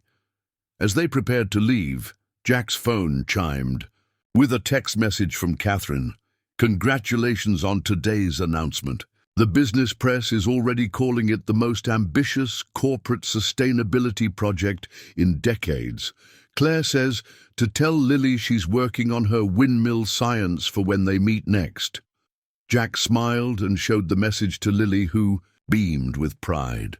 Maybe Claire will join Thompson Construction someday, Lily mused. We could be business partners, just like you and Miss Reynolds. The innocent observation struck Jack with unexpected force. He had never fully explained to Lily how close they had come to losing everything, how a single act of kindness on a flight had altered their trajectory so dramatically. Perhaps someday he would share the full story, but for now, he was content to let her believe that success came naturally from hard work and good intentions. That would be quite something, Jack agreed, gathering his things to join them for dinner. As they walked through the Thompson Construction headquarters, employees greeted them warmly. Jack noticed how many of these faces had been with him from the beginning. Mike, Sophia, Leo, and others who had stayed through the hardest times and now shared in the company's success. Outside, the early summer evening bathed Denver in golden light. Jack paused briefly to look back at the building that housed his thriving company, its innovative design, a physical manifestation of the values he had always believed in: sustainability, integrity, and the power of human connection. 5 years ago, he had been a desperate man on a crowded flight, offering his first-class seat to a pregnant woman without any expectation of return. That simple gesture had revealed his character in a moment of personal crisis, creating an unexpected connection with someone who recognized and valued what they saw. "Dad, are you coming?" Lily called from a few steps ahead, where she and Emma waited patiently. "Right behind you," Jack replied, turning away from the building to join his family, grateful once again for the strange and wonderful ways that kindness could transform lives when we least expected it. 10 years had passed since the chance encounter on that flight to New York, a decade of transformation, growth, and unexpected friendship that had reshaped lives and businesses in ways no one could have predicted. The grand ballroom of the Denver Convention Center hummed with anticipation as over 500 guests in formal attire mingled before the start of the evening's event. Banners displaying the logos of Thompson Construction and Skyline Airlines adorned the elegantly decorated space, along with images of sustainable buildings and the words, "A decade of sustainable partnership," emblazoned above the stage. In a quiet room adjacent to the ballroom, Jack Thompson adjusted his bow tie in the mirror. At 48, his dark hair was now threaded with distinguished silver at the temples, and fine lines had formed at the corners of his eyes, evidence of both challenges overcome and much laughter shared over the years. "Need help with that?" asked a familiar voice. Jack turned to see Catherine Reynolds entering the room, elegant in a midnight blue evening gown. At 53, she carried herself with the same commanding presence that had characterized her when they first met, though her signature dark hair now featured its own subtle silver highlights that she had chosen not to conceal. "Still haven't mastered the art of formal wear," Jack admitted with a self-deprecating smile. "You'd think after 10 years of these events, I'd have figured it out." Catherine stepped forward to straighten his tie with practiced ease. "Some things never change. You're still more comfortable on a construction site than at a black tie gala." "Guilty as charged," Jack conceded, "though I have to admit, seeing what we've accomplished makes these events worthwhile." Catherine nodded in agreement, stepping back to appraise her handiwork. Perfect, and just in time. They're about to start seating everyone for dinner. The door opened again, admitting David Reynolds, distinguished in his tuxedo, and their daughter Claire, now a poised 15-year-old with her mother's confident bearing and her father's thoughtful demeanor. "Mom! Jack!" Claire exclaimed. "Lily's group just arrived. You should see her. She looks amazing." "I guess we should head out there," Jack said, feeling a flutter of paternal pride. "Is Emma already seated?" "Front table with Mike and Sophia," David confirmed. "She was reviewing her speech notes when we passed by." As they made their way toward the ballroom, Jack noticed Catherine slowing her pace slightly. "Everything okay?" he asked quietly. Catherine gave him a wry smile. "Just reflecting on how far we've come. 10 years ago, I was an extremely pregnant CEO taking a chance on a struggling construction company. Now look at us. Best business decision you ever made," Jack quipped. "One of the best personal decisions too," Catherine added more seriously. "Our family's friendship has been a gift I never expected." They entered the ballroom to applause as attendees recognized the guests of honor. Jack scanned the crowd and spotted Lily standing with a group of young adults, the first graduating class of the Thompson Reynolds Foundation Scholarship Program, now emerging environmental engineers and sustainable design professionals. At 20, Lily Thompson had blossomed into a poised young woman with her mother Miranda's scientific mind and her father's unwavering integrity.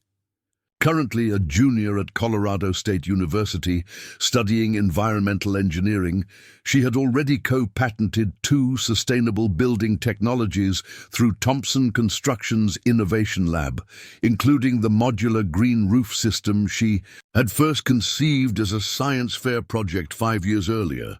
Jack and Catherine made their way to the head table, greeting familiar faces, business associates, employees, and community leaders who had supported their vision over the years.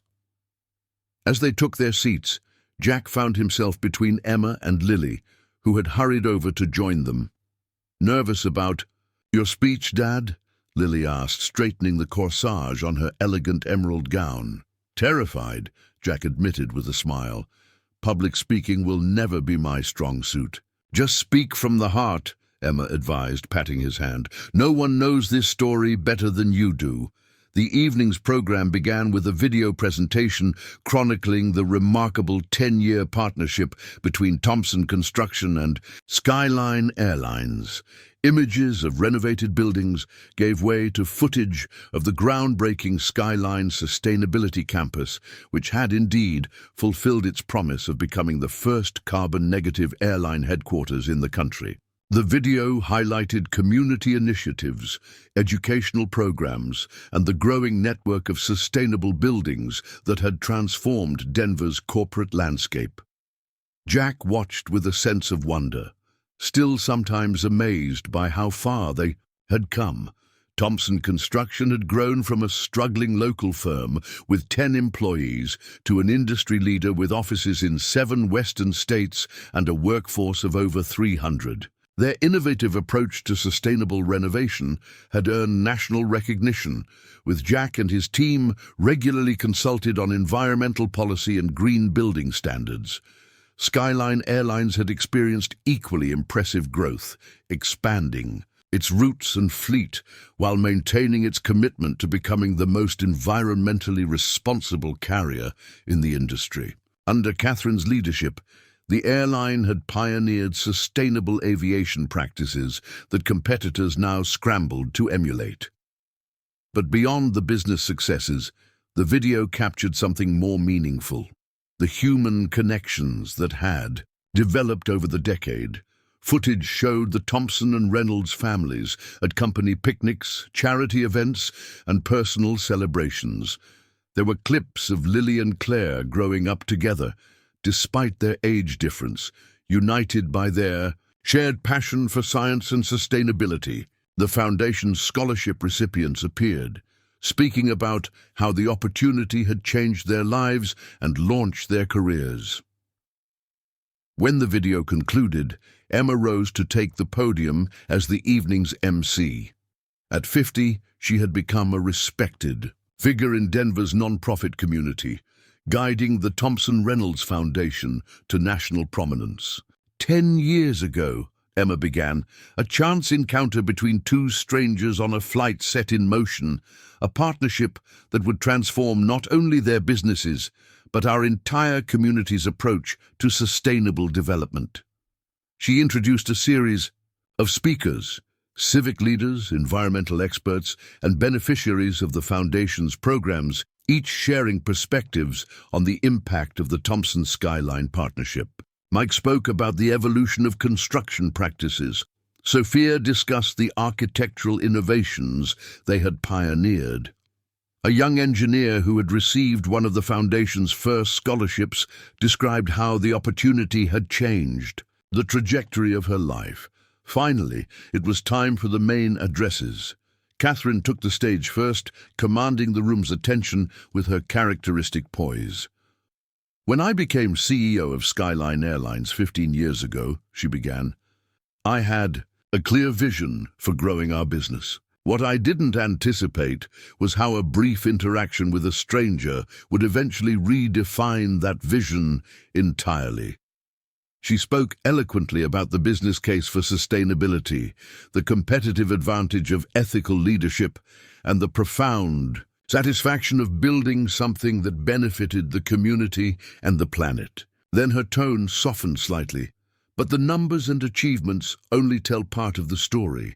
What can't be quantified is the value of finding partners who share your values, who demonstrate through their actions, not just their words, what integrity looks like in practice." Catherine glanced toward Jack. "When a certain contractor gave up his first-class seat to a very pregnant woman he'd never met, he had no idea she owned the airline. He certainly couldn't have known that this small gesture would lead to a business partnership, or that our families would become so deeply connected over the years." She paused, her expression thoughtful. "That's the thing about kindness. You never know how far its ripples will spread or who they might reach. Sometimes those ripples become waves that can transform entire communities." After Catherine concluded to enthusiastic applause, Jack approached the podium, taking a deep breath to calm his nerves. Despite years of these events, he still preferred intimate conversations to formal speeches. 10 years ago, Jack began, I was on the verge of losing everything. My construction company was failing, and I was desperate to secure one last contract that might save it. He smiled slightly. I spent my last available funds on a first-class ticket to New York, hoping the extra comfort would help me prepare for the most important pitch of my career. Jack recounted the story of that flight, offering his seat to Catherine, the failed meeting with Horizon Developments, and the unexpected opportunity that followed. He spoke about the growth of Thompson Construction, the innovations they had developed, and the pride he felt in creating a business that honored his late wife Miranda's environmental values. "But what I've come to realize," Jack continued, his voice growing more reflective, "is that the true measure of success isn't found in balance sheets or building portfolios. It's found in the lives we touch, the community we strengthen, and the legacy we create for those who come after us." He gestured toward Lily and the group of scholarship recipients seated nearby. "Look at these young people, the next generation of environmental engineers and sustainable designers. They'll take what we've started and carry it forward, solving challenges we haven't even anticipated yet." Jack turned toward Catherine. "A decade ago, you took a chance on a struggling contractor because you recognized something in him beyond his business difficulties. You saw value in character and commitment when others only saw risk. That kind of vision, seeing potential where others see problems, is what has made our partnership so successful." As Jack concluded his remarks, the ballroom erupted in a standing ovation. He made his way back to the table, where Lily embraced him warmly. "That was perfect, Dad," she whispered. The formal program gave way to dinner and then dancing. Jack found himself momentarily alone, watching from the sidelines as Emma chatted with David and Lily and Claire laughed together on the dance floor. "Not joining the festivities?" Catherine asked, appearing beside him with 2 glasses of champagne, offering one to Jack. "Just taking it all in," he replied, accepting the glass. "Nights like this, they make you reflect." "Indeed they do," Catherine agreed. "I was just thinking about how different things might have been if you hadn't been on that particular flight, or if you decided to keep your comfortable seat." Jack smiled. "Or if you hadn't been running late for your flight, so many little coincidences had to align." "I don't know if I believe in coincidence anymore," Catherine mused. "Some connections seem meant to happen, don't they? As if the universe conspires to put the right people in each other's paths at exactly the moment they need to meet." "Miranda used to say something similar," Jack recalled, his expression softening at the memory of his late wife. "She believed that kindness was like a homing beacon.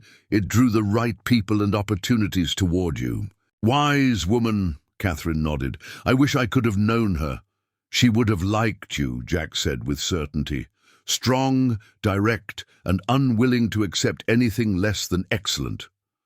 They stood in comfortable silence for a moment, watching the celebration unfold around them. So many people whose lives had been touched by their partnership, employees who had grown with their companies, scholarship recipients launching promising careers, community members benefiting from their philanthropic initiatives. "I had an interesting call yesterday," Catherine said eventually. "The governor's office reached out about a new state commission on sustainable infrastructure. They want representatives from both private industry and the academic sector who understand the practical challenges of implementing green building practices at scale." Jack raised an eyebrow. "And?" "I nominated you for the industry seat," Catherine replied, "and suggested Lily for the student representative position." The governor was quite enthusiastic about both recommendations. A state commission. Jack considered the idea. That's a significant commitment. "It's the next logical step," Catherine pointed out. "We've proven these approaches work in the private sector. Now it's time to help shape policy that can extend these practices more broadly." Before Jack could respond, they were interrupted by Claire, who approached with barely contained excitement. "Mom, Jack, Lily just told me she's been accepted for the International Sustainable Design Program in Copenhagen next semester." "Isn't that amazing?" "That's wonderful news," Catherine replied, smiling at her daughter's enthusiasm. Jack felt a complex mixture of pride and wistfulness. The Copenhagen program was incredibly prestigious. Only 12 students worldwide were selected each year. It was a tremendous opportunity for Lily, though the thought of her being so far away for 6 months tugged at his heart. As if reading his thoughts, Catherine added quietly, "She'll be amazing, Jack. And Copenhagen is just a flight away." The party continued well into the night, a fitting celebration of 10 years of partnership and progress. As the event finally wound down, the core group, Jack, Lily, Emma, Catherine, David, and Claire, gathered in a quiet corner of the nearly empty ballroom. "I'd call that a success," Emma declared, slipping off her high heels with a sigh of relief. "Definitely," Lily agreed, "though I still can't believe Dad actually danced in public." "Desperate times call for desperate measures," Jack deadpanned. "The foundation raised over $2 million tonight. That's worth a few awkward dance moves."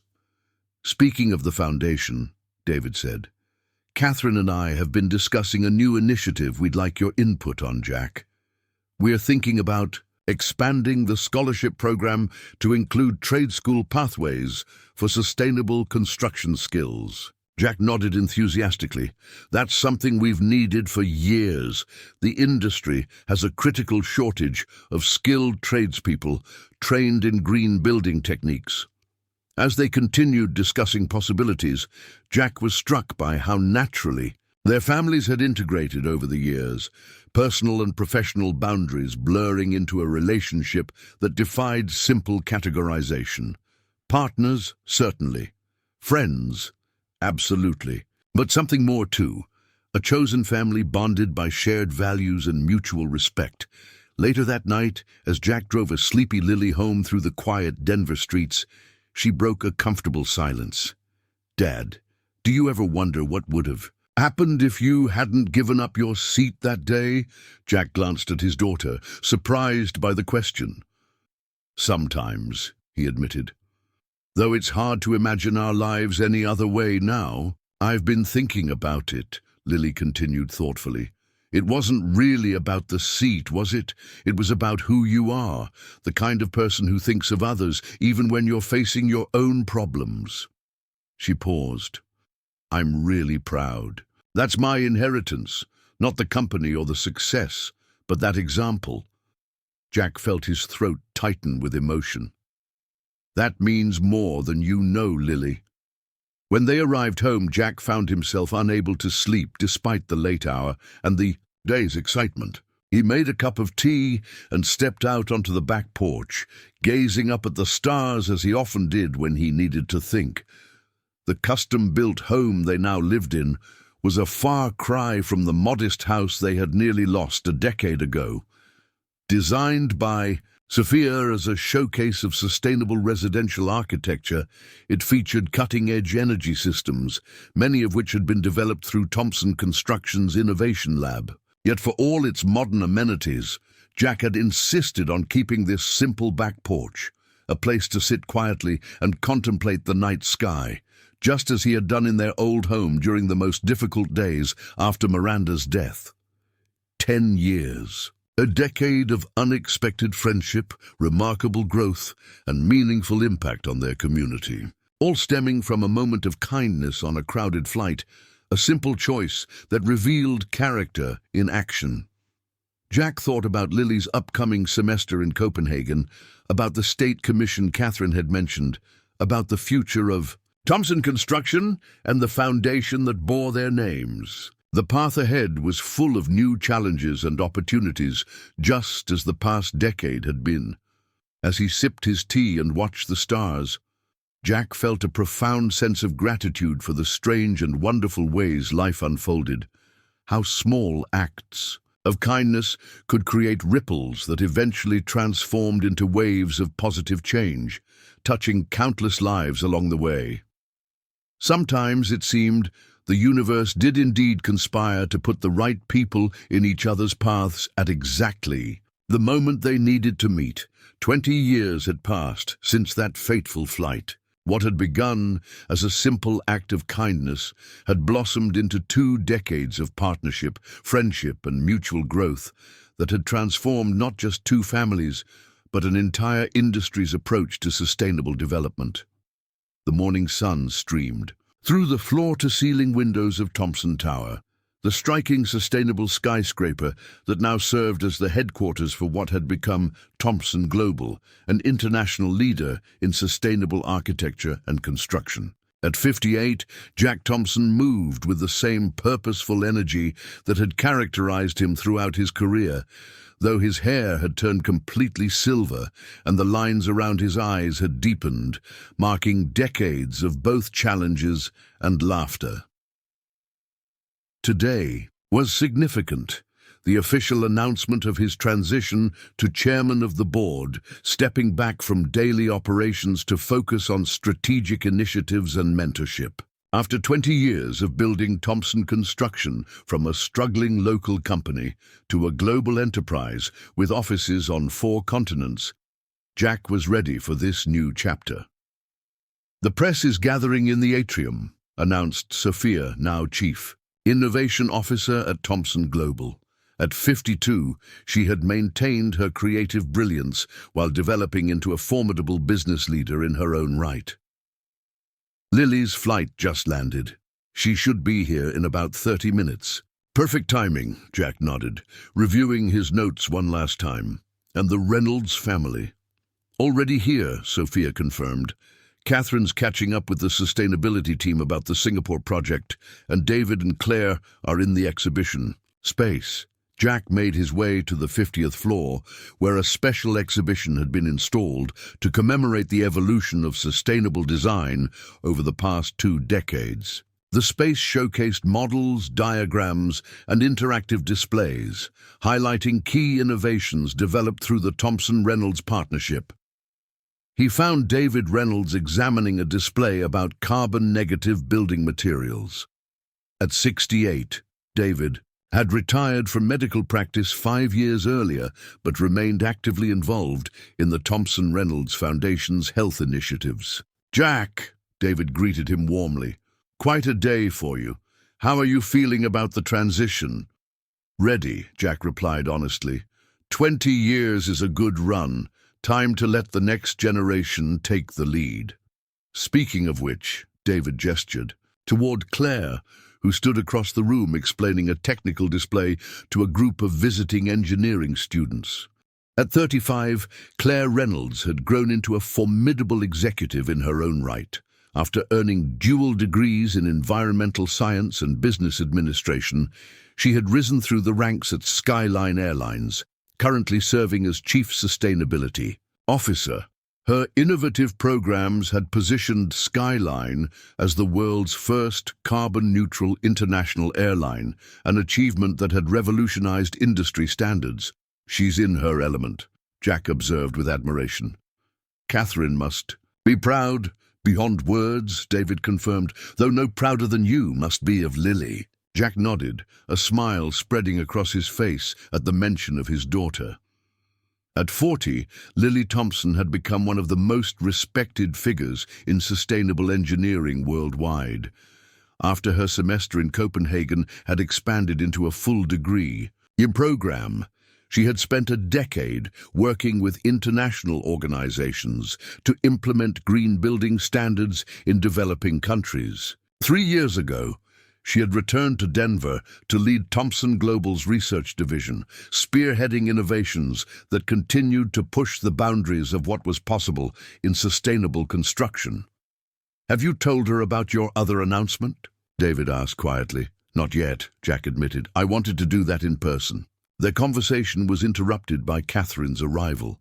At 63, she remained an imposing presence, though she had transitioned to executive chairwoman of Skyline 5 years earlier, handing day-to-day operations to a carefully selected successor. While focusing on long-term strategy and industry leadership, "The aviation contingent is here in force," she announced. "Board members from 3 continents. They're quite eager to hear about the next phase of our partnership." The 3 old friends moved together toward the expansive windows, looking out over Denver's transformed skyline. The city had become a global model for sustainable urban development, due in no small part to the influence of Thomson construction methods and Skyline's corporate leadership. 20 years, Catherine mused. Who could have imagined where that first meeting would lead? "Certainly not me," Jack chuckled. "I was just hoping to keep my small company afloat for another month. And I was just hoping to get through a cross-country flight without going into labor," Catherine added with a smile. The moment was interrupted by a staff member informing them that Lily had arrived, and the press conference would begin in 15 minutes. They made their way to the ground-floor atrium, an architectural marvel of sustainable design, featuring a living wall that stretched 50 feet high, integrated water reclamation systems, and innovative natural lighting solutions. Lily was waiting, near the podium, engaged in animated conversation with Emma, who at 60 continued to guide the Thomson-Reynolds Foundation with wisdom and compassion. At her side stood Michael Thompson, Jack's 18-year-old grandson, a thoughtful young man with his mother's intelligence and a quiet determination reminiscent of Jack himself. "Dad!" Lily embraced Jack warmly. "Sorry for cutting it so close. The climate summit in Geneva ran long." "You're right on time," Jack assured her, turning to embrace his grandson. "Michael, how was the university tour?" "Colorado State has an impressive sustainable engineering program," Michael replied thoughtfully. but I'm still considering MIT and the Swiss Federal Institute. Their joint degree with the Copenhagen program is intriguing. Jack exchanged a meaningful glance with Lily. Her son had inherited the family's passion for environmental innovation, representing the third generation to carry forward the legacy that had begun with a simple act of kindness on a flight 2. Decades earlier, the press conference was a significant event, drawing media from around the world. Jack took his place at the podium, looking out at the assembled journalists, business leaders, and team members who had gathered for the announcement. 20 years ago, Jack began, I gave up my first-class seat to a pregnant woman on a flight to New York, not knowing she owned the airline. He paused as appreciative laughter rippled through the audience. That chance encounter with Catherine Reynolds led to a partnership that has transformed not just our companies, but our understanding of what's possible when business prioritizes both profit and planetary health. Jack outlined the key milestones of their journey, from the initial renovation projects in Denver to the development of groundbreaking sustainable technologies, the expansion of both companies, and the establishment of the Thomson-Reynolds Foundation, which had now provided educational opportunities to over 5,000 students worldwide.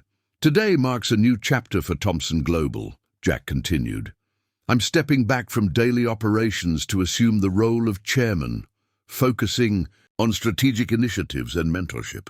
He gestured toward Lily, Dr. Lily Thompson, who has led our research division to unprecedented innovations over the past 3 years, will be assuming the role of Chief Executive Officer, guiding Thomson Global into its next phase of growth and impact. Applause filled the atrium as Lily stepped forward to join her father at the podium. Jack felt a surge of pride as he watched his daughter address the gathering with confidence and vision, outlining her plans to expand Thomson Global's focus on climate-adaptive architecture and carbon-sequestering building materials. But that's not the only announcement we have today, Jack said when Lily concluded. For 20 years, Thomson and Skyline have worked in parallel, occasionally intersecting but maintaining distinct corporate identities. Today, we're formalizing a deeper integration of our sustainability initiatives. He gestured for Catherine to join them at the podium. The Thomson-Reynolds Sustainable Innovation Alliance will unite our research teams, combining Thomson's expertise in construction technology with Skyline's advancements in sustainable transportation systems. Together, we'll tackle some of the most pressing environmental challenges facing our cities and our planet. Catherine stepped forward to explain the structure of the new alliance, which would operate as an independent entity, jointly funded by both companies and the foundation. Claire Reynolds will serve as executive director, she announced, inviting her daughter to join them. Her background in both environmental science and corporate sustainability makes her uniquely qualified to bridge these worlds. As Claire outlined the Alliance's initial projects, including climate-resilient infrastructure for vulnerable coastal cities and carbon-neutral transportation hubs, Jack found himself reflecting on the extraordinary journey that had brought them to this moment. From a desperate contractor and a pregnant CEO to the architects of a global movement towards sustainable business practices. From strangers on a flight to extended family united by shared values and mutual respect. Following the press conference, the intimate group, Jack, Lily, Michael, Emma, Catherine, David, and Claire, retreated to Jack's office for a private moment before the evening's gala celebration. I think that went well, Jack said, loosening his tie slightly as he settled into his chair. The press seemed genuinely interested in the alliance concept. The technical questions were impressively informed, Claire agreed. The industry has come a long way since we started this journey. Speaking of journeys, Catherine said, I have something for you, Jack. She handed him a small box wrapped in simple blue paper, a small token for today's milestone. Jack opened it carefully to find a first-class airplane ticket, not a modern electronic version, but an old-fashioned paper ticket like the ones used 20 years earlier. "I had it recreated from our archives," Catherine explained.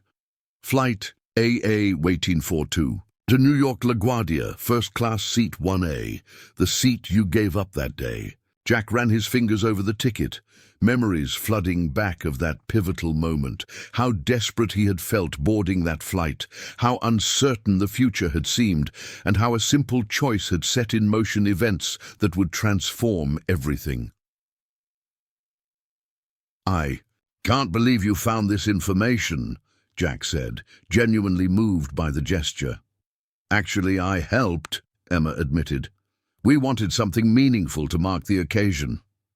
The conversation shifted to plans for the alliance, with Lily and Claire outlining their vision for its first initiatives. Michael contributed thoughtful questions about technical approaches, revealing the sharp mind that had made him a standout student despite his young age. As the discussion flowed around him, Jack found himself observing the interactions with a sense of profound gratitude. 3 generations now carried forward the values that had guided his business decisions from the beginning: integrity, sustainability, and genuine concern for human welfare. What had begun as a small construction company struggling to survive had evolved into a global enterprise, making a measurable positive impact on communities around the world. Later that evening, as the formal gala celebrating the new alliance and Jack's transition was in full swing, he found a quiet moment alone with Catherine on the terrace overlooking the city.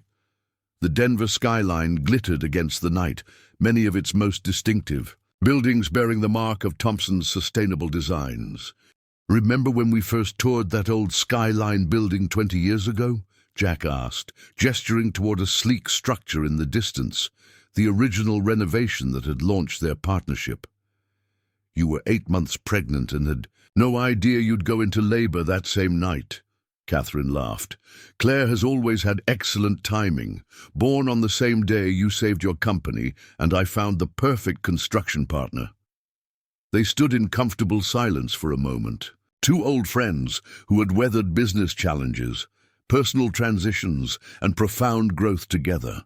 "I never properly thanked you," Jack said finally, "not just for the contract, but for seeing something in me worth believing in when everyone else saw only risk." "You thanked me through 20 years of exemplary partnership," Catherine replied. "Besides, I should be thanking you. That seat on the plane meant more to my very pregnant self than you could possibly have known." "Even so," Jack persisted, "you took a chance on a failing company based on one interaction. That kind of insight, seeing character revealed in a small gesture, that's rare in business." "Perhaps it shouldn't be," Catherine mused. "Imagine a world where business decisions routinely considered character and values alongside balance sheets and risk assessments." "I'd like to think we've moved the needle in that direction," Jack said. "At least in our industry." They were joined by Lily and Claire, who had escaped the crowd for a breath of fresh air. The 2 women had maintained their close bond, despite their age difference, their relationship evolving from mentor-mentee to true friends and now to business partners in the new alliance. "There you are," Lily said.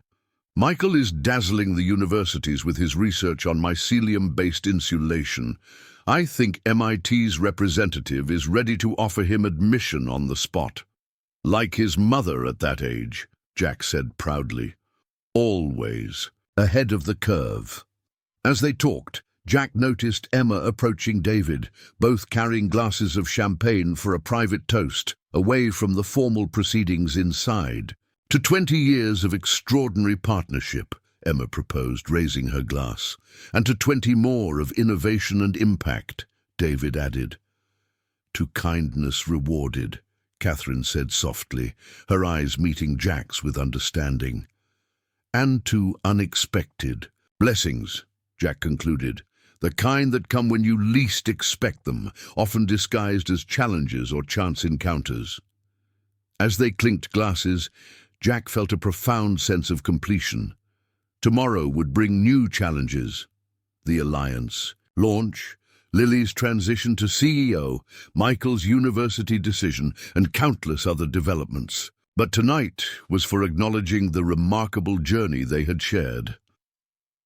Later that night, after the guests had departed and the family had gone their separate ways, Jack remained in his office, looking out at the city he had helped to transform. On his desk sat the framed replica of that long-ago airplane ticket, Seat 1A on Flight AA 1842, a simple reminder of how life's most pivotal moments often came disguised as ordinary decisions. His phone chimed with a text message from Lily. Michael decided on the Copenhagen program, says he wants to follow in his mother's footsteps. Family tradition continues. Love you, Dad. So proud of today. Jack smiled, typing back, couldn't be prouder of both of you. The future of Thomson Global is in excellent hands.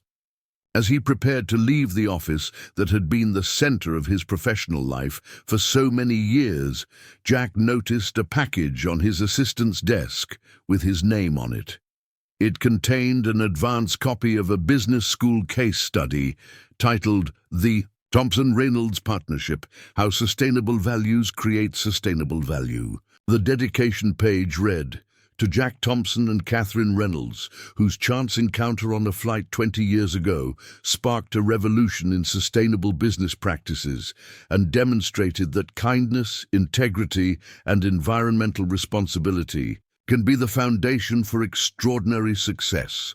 Jack closed the book, slipped it into his briefcase, and took one last look around the office that would be Lily's from tomorrow onward.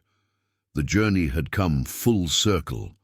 From a desperate contractor, giving up his seat to a pregnant CEO, to a global leader passing the torch to the next generation. 20 years of growth, innovation and friendship that had begun with one simple choice on a crowded flight.